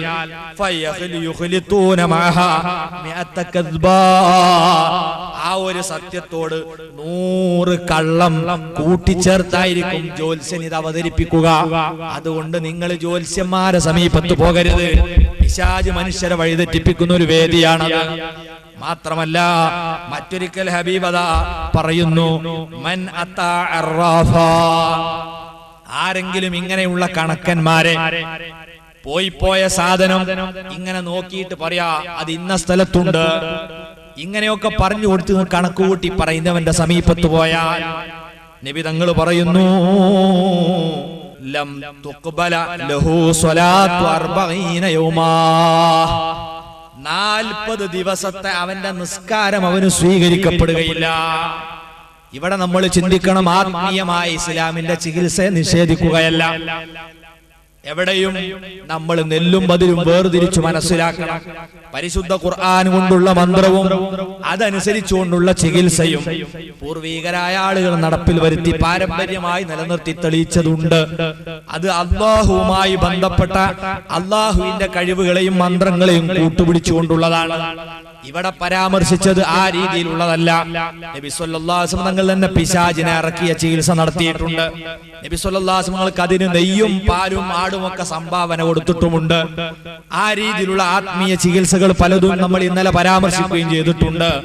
എന്നാൽ ഇങ്ങനെ ദീനുമായി ബന്ധമില്ലാതെ അത് കണക്ക് നോക്കിയിട്ടും നക്ഷത്രത്തിന്റെ സ്ഥിതി പരിശോധിച്ചും മറ്റുള്ളത് ആയുള്ള കബഡി നിരത്തിയും ഒക്കെ ഉണ്ടല്ലോ. ഇന്നാളുകൾ കണക്ക് നോക്കി നക്ഷത്രം നോക്കി പറയുന്ന വിഷയം അത്തരക്കാരെ സമീപിച്ചാൽ നമ്മളെ നിസ്കാരം പോലും അല്ലാഹു സ്വീകരിക്കുകയില്ല. ഇതുപോലെ പല രീതിയിലും ജനങ്ങൾക്കിടയിൽ ദുർബോധനം നടത്തും. ആ ദുർബോധനങ്ങളിൽ നിന്നെല്ലാം നമുക്ക് രക്ഷപ്പെടാനുള്ള മാർഗം ദിക്ർ മാത്രമാണ്, അല്ലാഹുവിൽ അഭയം തേടൽ മാത്രമാണ്. ഒരൊറ്റ സംഭവം കൂടെ പറഞ്ഞ് ഞാൻ നിർത്തട്ടെ. അല്ലാഹു സുബ്ഹാനഹു വ തആല വിശുദ്ധ ഖുർആനിൽ പറയുന്നു, ഇന്നല്ലദീന തഖൗ ഇദാ മസ്സഹും ത്വായിഫും മിനശ് ശൈത്വാനി തദക്കറു ഫഇദാഹും മുബ്സിറൂൻ. തഖ്വയുള്ള ആളുകൾ ആരാണ്? ഭക്തന്മാരാരാണ്? വല്ല പിശാചും അവരെ തിന്മയിലേക്ക് കൂട്ടിക്കൊണ്ടുപോകുകയാണെങ്കിൽ തദക്കറൂ, അവർ അല്ലാഹനെ സ്മരിക്കും, ദിക്ർ അവർക്ക് ഓർമ്മ വരും. പടച്ച തമ്പുരാന്റെ ദിക്ർ അവർക്കുണ്ടായി കഴിഞ്ഞാൽ ഫഇദാഹും മുബ്സിറൂൻ, അവർ ഉൾക്കാഴ്ച കിട്ടി ആ തിന്മയിൽ നിന്ന് അവർ പിന്തിരിയും. ഇതാണ് സത്യവിശ്വാസികളുടെ സ്വഭാവം. അതുകൊണ്ട് ഏത് തെറ്റിലേക്ക് പോകുന്ന സമയത്തും നമുക്ക് പടച്ച റബ്ബിനെ ഓർമ്മ വരണം. മഹാനായ സയ്യിദുനാ ഉമറുൽ ഫാറൂഖ് റളിയല്ലാഹു അൻഹു രാജ്യം ഭരിക്കുന്ന കാലഘട്ടത്തിൽ അതാ മഹാനവറുകളുടെ നിസ്കാരത്തിന് എല്ലാ വഖത്തിനും വലതുഭാഗത്ത് തന്നെ വരാറുള്ള ഒരു ചെറുപ്പക്കാരൻ പെട്ടെന്നൊരു ദിവസം ആ കുട്ടിയെ കാണാതെയായി. ഉമർ തങ്ങൾക്ക് വല്ലാത്ത സ്നേഹമാണ് അയാളോട്. തങ്ങൾ ചോദിച്ചു, എവിടെ പോയി ആ ചെറുപ്പക്കാരൻ? അനുയായികൾ പറഞ്ഞു, അമീറുൽ മുഅ്മിനീൻ, ഞങ്ങൾ അയാളെ മറമാടിയാണ് വരുന്നത്. ഉമർ തങ്ങൾ ചോദിച്ചു, എന്താ നിങ്ങൾ പറയുന്നത്? എന്തേ സംഭവിച്ചത്? ജനങ്ങൾ പറഞ്ഞു, തങ്ങളെ, ഈ ചെറുപ്പക്കാരൻ പള്ളിയിലേക്ക് വരുന്ന വഴിക്ക് എല്ലാ ദിവസവും അയാളെ വഴിതെറ്റിക്കാൻ ഒരു പെൺകുട്ടി ശ്രമിക്കാറുണ്ട്. നല്ല ദീനീബോധമുള്ള ഈ ചെറുപ്പക്കാരൻ ആ ശ്രമങ്ങളിലൊന്നും വീഴാറില്ല. ഇന്നലെ പള്ളിയിലേക്ക് നടന്നു വരുമ്പോൾ പ്രത്യേകമായ സൗന്ദര്യത്തോടെ ചെറുപ്പക്കാരന്റെ മുമ്പിൽ ഈ പെൺകുട്ടി പ്രത്യക്ഷപ്പെട്ടു. ഒരു ദുർബല നിമിഷം അവളുടെ വിളി കേട്ട് അവളുടെ വീട്ടിലേക്ക് നടന്നുപോയി. വീട്ടുമുറ്റത്തെത്തിയപ്പോഴേക്ക് ചെറുപ്പക്കാരന്റെ മനസ്സിന്റെ മട്ടുമാറി. ആ ചെറുപ്പക്കാരന്റെ കൽബിലേക്ക് തികട്ടി വന്ന ആയത്ത്, ഇന്നല്ലദീന തഖൗ ഇദാ മസ്സഹും ത്വായിഫും മിനശ് ശൈത്വാനി തദക്കറു ഫഇദാഹും മുബ്സിറൂൻ. ഈ ആയത്താണ് ചെറുപ്പക്കാരന്റെ കൽബിലേക്ക് വന്നത്. ഇതോർത്തതോടെ അല്ലാഹുവിനെ പേടിക്കുന്ന മുത്തഖീങ്ങൾ വല്ല പിശാചും അവരെ തിന്മയിലേക്ക് കൂട്ടിക്കൊണ്ടുപോകുകയാണെങ്കിൽ തൽസമയം അല്ലാഹനെ സ്മരിച്ച് അതിൽ നിന്ന് പിന്തിരിയുമെന്ന അർത്ഥമുള്ള ആയത്ത് ഓർത്തതോടെ ഇയാൾ ചിന്തിച്ചുപോയി, സുബ്ഹാനല്ലാഹ്, വ്യഭിചരിച്ചിട്ടില്ല, ഒരു പെണ്ണിനെ സ്പർശിച്ചിട്ട് പോലുമില്ല, പക്ഷേ ഒരു മോശപ്പെട്ട ചിന്തയോടെ ഇത്രയും കാലടി ഞാൻ നടന്നുപോയല്ലോ. വേദനയോടെ അല്ലാഹുവിന്റെ മുമ്പിൽ ലജ്ജിച്ചുകൊണ്ട് ചെറുപ്പക്കാരന്റെ ചിന്ത കാട് കയറി ബോധം കെട്ട് നിലത്തു വീണു. പെൺകുട്ടി പേടിച്ചുപോയി. അവള് നേരെ വീട്ടുകാരെ ചെന്ന് വിവരമറിയിച്ചു. വാപ്പയും സഹോദരങ്ങളും വന്ന് ചെറുപ്പക്കാരനെ വീട്ടിലേക്ക് കൊണ്ടുപോയി. വുളൂ ചെയ്ത വെള്ളം മുഖത്ത് തെളിച്ചപ്പോൾ ബോധം തിരിച്ചു വന്നു. വാപ്പ സംഭവങ്ങളൊക്കെ ചോദിച്ചു, മകൻ ഉണ്ടായതൊക്കെ പറഞ്ഞു. അവസാനം ഓർമ്മ വന്ന ആയത്ത് മകൻ ഓതി കൊടുക്കുകയാണ്. ഇന്നല്ലദീന തഖൂ ഇദാ മസ്സഹും ത്വായിഫത്തും മിനശ് ശൈത്വാനി തദക്കറൂ ഫഇദാ ഹും മുബ്സിറൂൻ. ഈ ആയത്ത് രണ്ടാമതും ഓതിയതോടെ ചെറുപ്പക്കാരന്റെ ബോധമറ്റ് വീഴുന്നു. പിന്നെ അദ്ദേഹത്തിന് ബോധം തെളിഞ്ഞില്ല. ഖലീഫ അദ്ദേഹം ഈ ലോകത്തോട് വിട പറഞ്ഞു. ഞങ്ങൾ അയാളെ കൊണ്ടുപോയി മറമാടി. ഉമറുൽ ഫാറൂഖ് റളിയല്ലാഹു അൻഹു കരഞ്ഞുകൊണ്ട് ചോദിച്ചു, അഫലാ കുൻതും ആദൻതുമുനി, നിങ്ങൾക്ക് ആ മരണവാർത്ത ഒന്ന് എന്നോട് പറഞ്ഞുകൂടായിരുന്നു? അവര് പറഞ്ഞു, തങ്ങളെ അങ്ങ് വലിയ ജോലി തിരക്കിലല്ലേ എന്ന് കരുതി ഞങ്ങൾ പറയാതിരുന്നതാണ്. ഉടനെ അമീറുൽ മുഅ്മിനീൻ പറയുന്നു, ഫദുല്ലൂനി അലാ ഖബ്രിഹി, ആ ചെറുപ്പക്കാരന്റെ ഖബറൊന്ന് നിങ്ങൾ എനിക്ക് കാണിച്ചു തരണം. അങ്ങനെ അതാ അനുജനന്മാരോടുകൂടെ ജന്നത്തുൽ ബഖീയിലേക്ക് ചെറുപ്പക്കാരന്റെ ഖബറിന്റെ സമീപത്തേക്ക് ചെന്ന് നിന്നുകൊണ്ട് മഹാനായ അമീറുൽ മുഅ്മിനീൻ ഉമറുൽ ഫാറൂഖ് റളിയല്ലാഹു അൻഹു, അസ്സലാമു അലൈക യാ ബുനയ്യ, കുഞ്ഞുമോനെ നിനക്ക് അല്ലാഹുവിന്റെ സലാം ഉണ്ടാവട്ടെ. സലാം പറഞ്ഞ ഉടനെ ബഹുമാനപ്പെട്ടവർ പറയുന്നു, വലിമൻ ഖാഫ മഖാമ റബ്ബിഹി ജന്നത്താൻ, അല്ലാഹുവിന്റെ സ്ഥാനം പേടിച്ചുകൊണ്ട് തിന്മകളിൽ നിന്ന് പിന്തിരിഞ്ഞ് ജീവിച്ച ആളുകൾക്ക് അല്ലാഹു സ്വർഗം തയ്യാറാക്കി വെച്ചിട്ടുണ്ടെന്ന് ഖുർആനിലുണ്ടല്ലോ. സന്തോഷിക്കുക മോനെ. ഖബറാളിയോട് ഉമറുൽ ഫാറൂഖ് തങ്ങൾ വിളിച്ചു പറയുന്നു. കറാമത്ത് കൊണ്ട് ഖബറിൽ നിന്ന് ആ പ്രതികരണം വന്നു, ബലാ ഖദ് ആതാനിഹിമാ റബ്ബി, അതേ എന്റെ റബ്ബ് ആ സ്വർഗങ്ങൾ എനിക്ക് തന്നു കഴിഞ്ഞു. സ്വഹാബി പ്രതികരിക്കുന്നു, ഈ രീതിയിൽ അല്ലാഹുവിനെ സ്മരിച്ചാൽ തിന്മകളിലേക്ക് നമ്മൾ കൂപ്പുകുത്തുന്ന സമയത്ത് പിശാചിന്റെ കെണിവലകളിൽ നിന്ന് രക്ഷപ്പെട്ട് നമുക്ക് പോകാൻ കഴിയും. അങ്ങനെ നമ്മൾ അല്ലാഹുവിന്റെ ദിക്ർ നിലനിർത്തുക.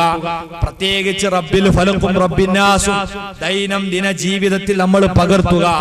ദിവസവും ഇന്നലെ പറഞ്ഞതുപോലെ രാവിലെയും വൈകുന്നേരവും 3 പ്രാവശ്യം മറക്കാതെ നമ്മൾ ചൊല്ലുക. പിശാചിന്റെ കെണിവലകളിൽ നമുക്ക് രക്ഷപ്പെടാൻ കഴിയും. അങ്ങനെ നമ്മൾ കുടുങ്ങിപ്പോകുകയാണ്. ദിക്ർ നമ്മൾ മറന്നുകൊണ്ട് പിശാചിന്റെ ദുർബോധനങ്ങൾക്ക് വശംവദരായാൽ ഖിയാമത്ത് നാളിൽ നമ്മൾ കൈകടിക്കേണ്ടി വരും. അല്ലാഹു പറയുന്നുണ്ട്, വഖാല ശൈത്താനു ലമ്മാ ഖുദിയൽ അംർ, സ്വർഗ്ഗത്തിലേക്കുള്ളവരെ അങ്ങോട്ടും നരകവാസികളെ അങ്ങോട്ടും തിരിക്കപ്പെട്ട് കാര്യം തീർപ്പ് കൽപ്പിക്കപ്പെട്ട് കഴിഞ്ഞാൽ അവിടെ ശൈത്താന് പറയുന്നു, ഇന്നല്ലാഹ വഅദകും വഅദൽ ഹഖ് വവഅദ്തുകും ഫഅഖ്ലഫ്തുകും, അല്ലാഹു നിങ്ങളോട് ഒരു കരാർ വാഗ്ദാനം ചെയ്തിരുന്നു, ഞാനും നിങ്ങളോട് ഒരു കരാർ ചെയ്തു. എന്നാൽ ഫഅഖ്ലഫ്തുകും, ഞാൻ നിങ്ങളോട് ചെയ്ത വാഗ്ദാനല്ലേ അത് ഞാൻ ഇവിടെ ലംഘിക്കുകയാണ്. കൂളായി ഇബ്ലീസ് നരകത്തിലെ പീഠം വെച്ച് അതിന്റെ മേലെ കയറി നിന്ന് അവനെ പിന്തുടർന്ന അനുയായികളെ മുഖത്തു നോക്കി പറയുന്നു. എന്നിട്ട് ഇബ്ലീസ് പറയുന്നു, വമാ കാനലി അലൈക്കും മിൻ സുൽത്താൻ, എനിക്ക് നിങ്ങളെ പേരിൽ ഒരധികാരവുമില്ലായിരുന്നു. ഇല്ലാ അൻ ദഅൗതുകും, ഞാൻ നിങ്ങളെ ഒന്ന് വിളിച്ചു എന്ന് മാത്രം. ഫസ്തജബ്തും ലീ, എന്റെ വിളിക്ക് നിങ്ങൾ ഉത്തരം ചെയ്യുകയും ചെയ്തു എന്ന് മാത്രം. ഞാൻ നിർബന്ധിച്ച് നിങ്ങൾ ആരെയും പിടിച്ചു കൊണ്ടുപോയതല്ല. രക്ഷപ്പെടാൻ നിങ്ങൾക്ക് കഴിയുമായിരുന്നു, പക്ഷേ ഞാനൊന്ന് വിളിച്ചു നോക്കി, നിങ്ങൾ എന്റെ കൂടെ പോന്നു. അതുകൊണ്ട് ഫലാ തലൂമൂനി, നിങ്ങളാരും ഇന്ന് എന്നെ ആക്ഷേപിക്കാൻ മുതിരണ്ട. വലൂമോ അംഫുസകും, നിങ്ങൾ നിങ്ങളെ തന്നെ ആക്ഷേപിച്ചോളൂ. നിങ്ങളാണ് നിങ്ങൾ പടക്കാനുള്ള കാരണക്കാർ. മാ അനബി മുസ്രിഹിക്കും, ഞാൻ ഇന്ന് നിങ്ങളെ രക്ഷപ്പെടുത്താൻ കഴിവുള്ളവനല്ല. വമാ അൻതും ബിമുസ്രിഹിയ്യ, എന്നെ രക്ഷപ്പെടുത്താൻ ഇന്ന് നിങ്ങൾക്കും കഴിയില്ല. അതുകൊണ്ട് പെട്ടെടുത്ത് നമ്മൾ ഇവിടെ കിടക്കുക എന്ന് പറഞ്ഞ് അവസാനം ഇബ്ലീസ് പിന്മാറുമ്പോൾ പടച്ച റബ്ബ് നമ്മളോട് ചോദിക്കുന്നത് എന്താണെന്നല്ലേ, അലം അഹദി ഇലൈക്കും യാ ബനി ആദമ അല്ലാ തഅബുദു ശൈത്താൻ, ഓ മനുഷ്യരെ ഞാൻ നിങ്ങളോട് നേരത്തെ മുന്നറിയിപ്പ് തന്നിട്ടില്ലേ, അല്ലാ തഅബുദു ശൈത്താൻ, പിശാചിനെ നിങ്ങൾ വണങ്ങി ജീവിക്കരുത് കേട്ടോ. ഇന്നഹു ലക്കും അദുവ്വും മുബീൻ, അവൻ നിങ്ങൾക്ക് പ്രത്യക്ഷ ശത്രുവാണ്, ശത്രുത വെളിവാക്കിയ ശത്രുവാണെന്ന് ഞാൻ നിങ്ങൾക്ക് മുന്നറിയിപ്പ് തന്നില്ലേ? അത് അവഗണിച്ചുകൊണ്ട് നിങ്ങൾ നീങ്ങിയതിനാലാണ് ഈ നരകക്കുണ്ടിൽ നിങ്ങൾ അകപ്പെടേണ്ടി വന്നിട്ടുള്ളത്. അതുകൊണ്ട് ജീവിതത്തിന്റെ ഇഹപരവും പാരത്രികവുമായ പുരോഗതിക്ക്, നിത്യജീവിതത്തിലേക്ക് അർത്ഥമറിഞ്ഞ് ചിന്തിച്ചുകൊണ്ട് റബ്ബിൽ ഫലക്കും റബ്ബിൻ നാസും ഖുൽ ഹുവല്ലാഹു അഹദ് നമ്മൾ കൊണ്ടുവരിക. അർഹമുർ റഹീമീനായ റബ്ബ് നമുക്ക് തൗഫീഖ് നൽകുമാറാകട്ടെ.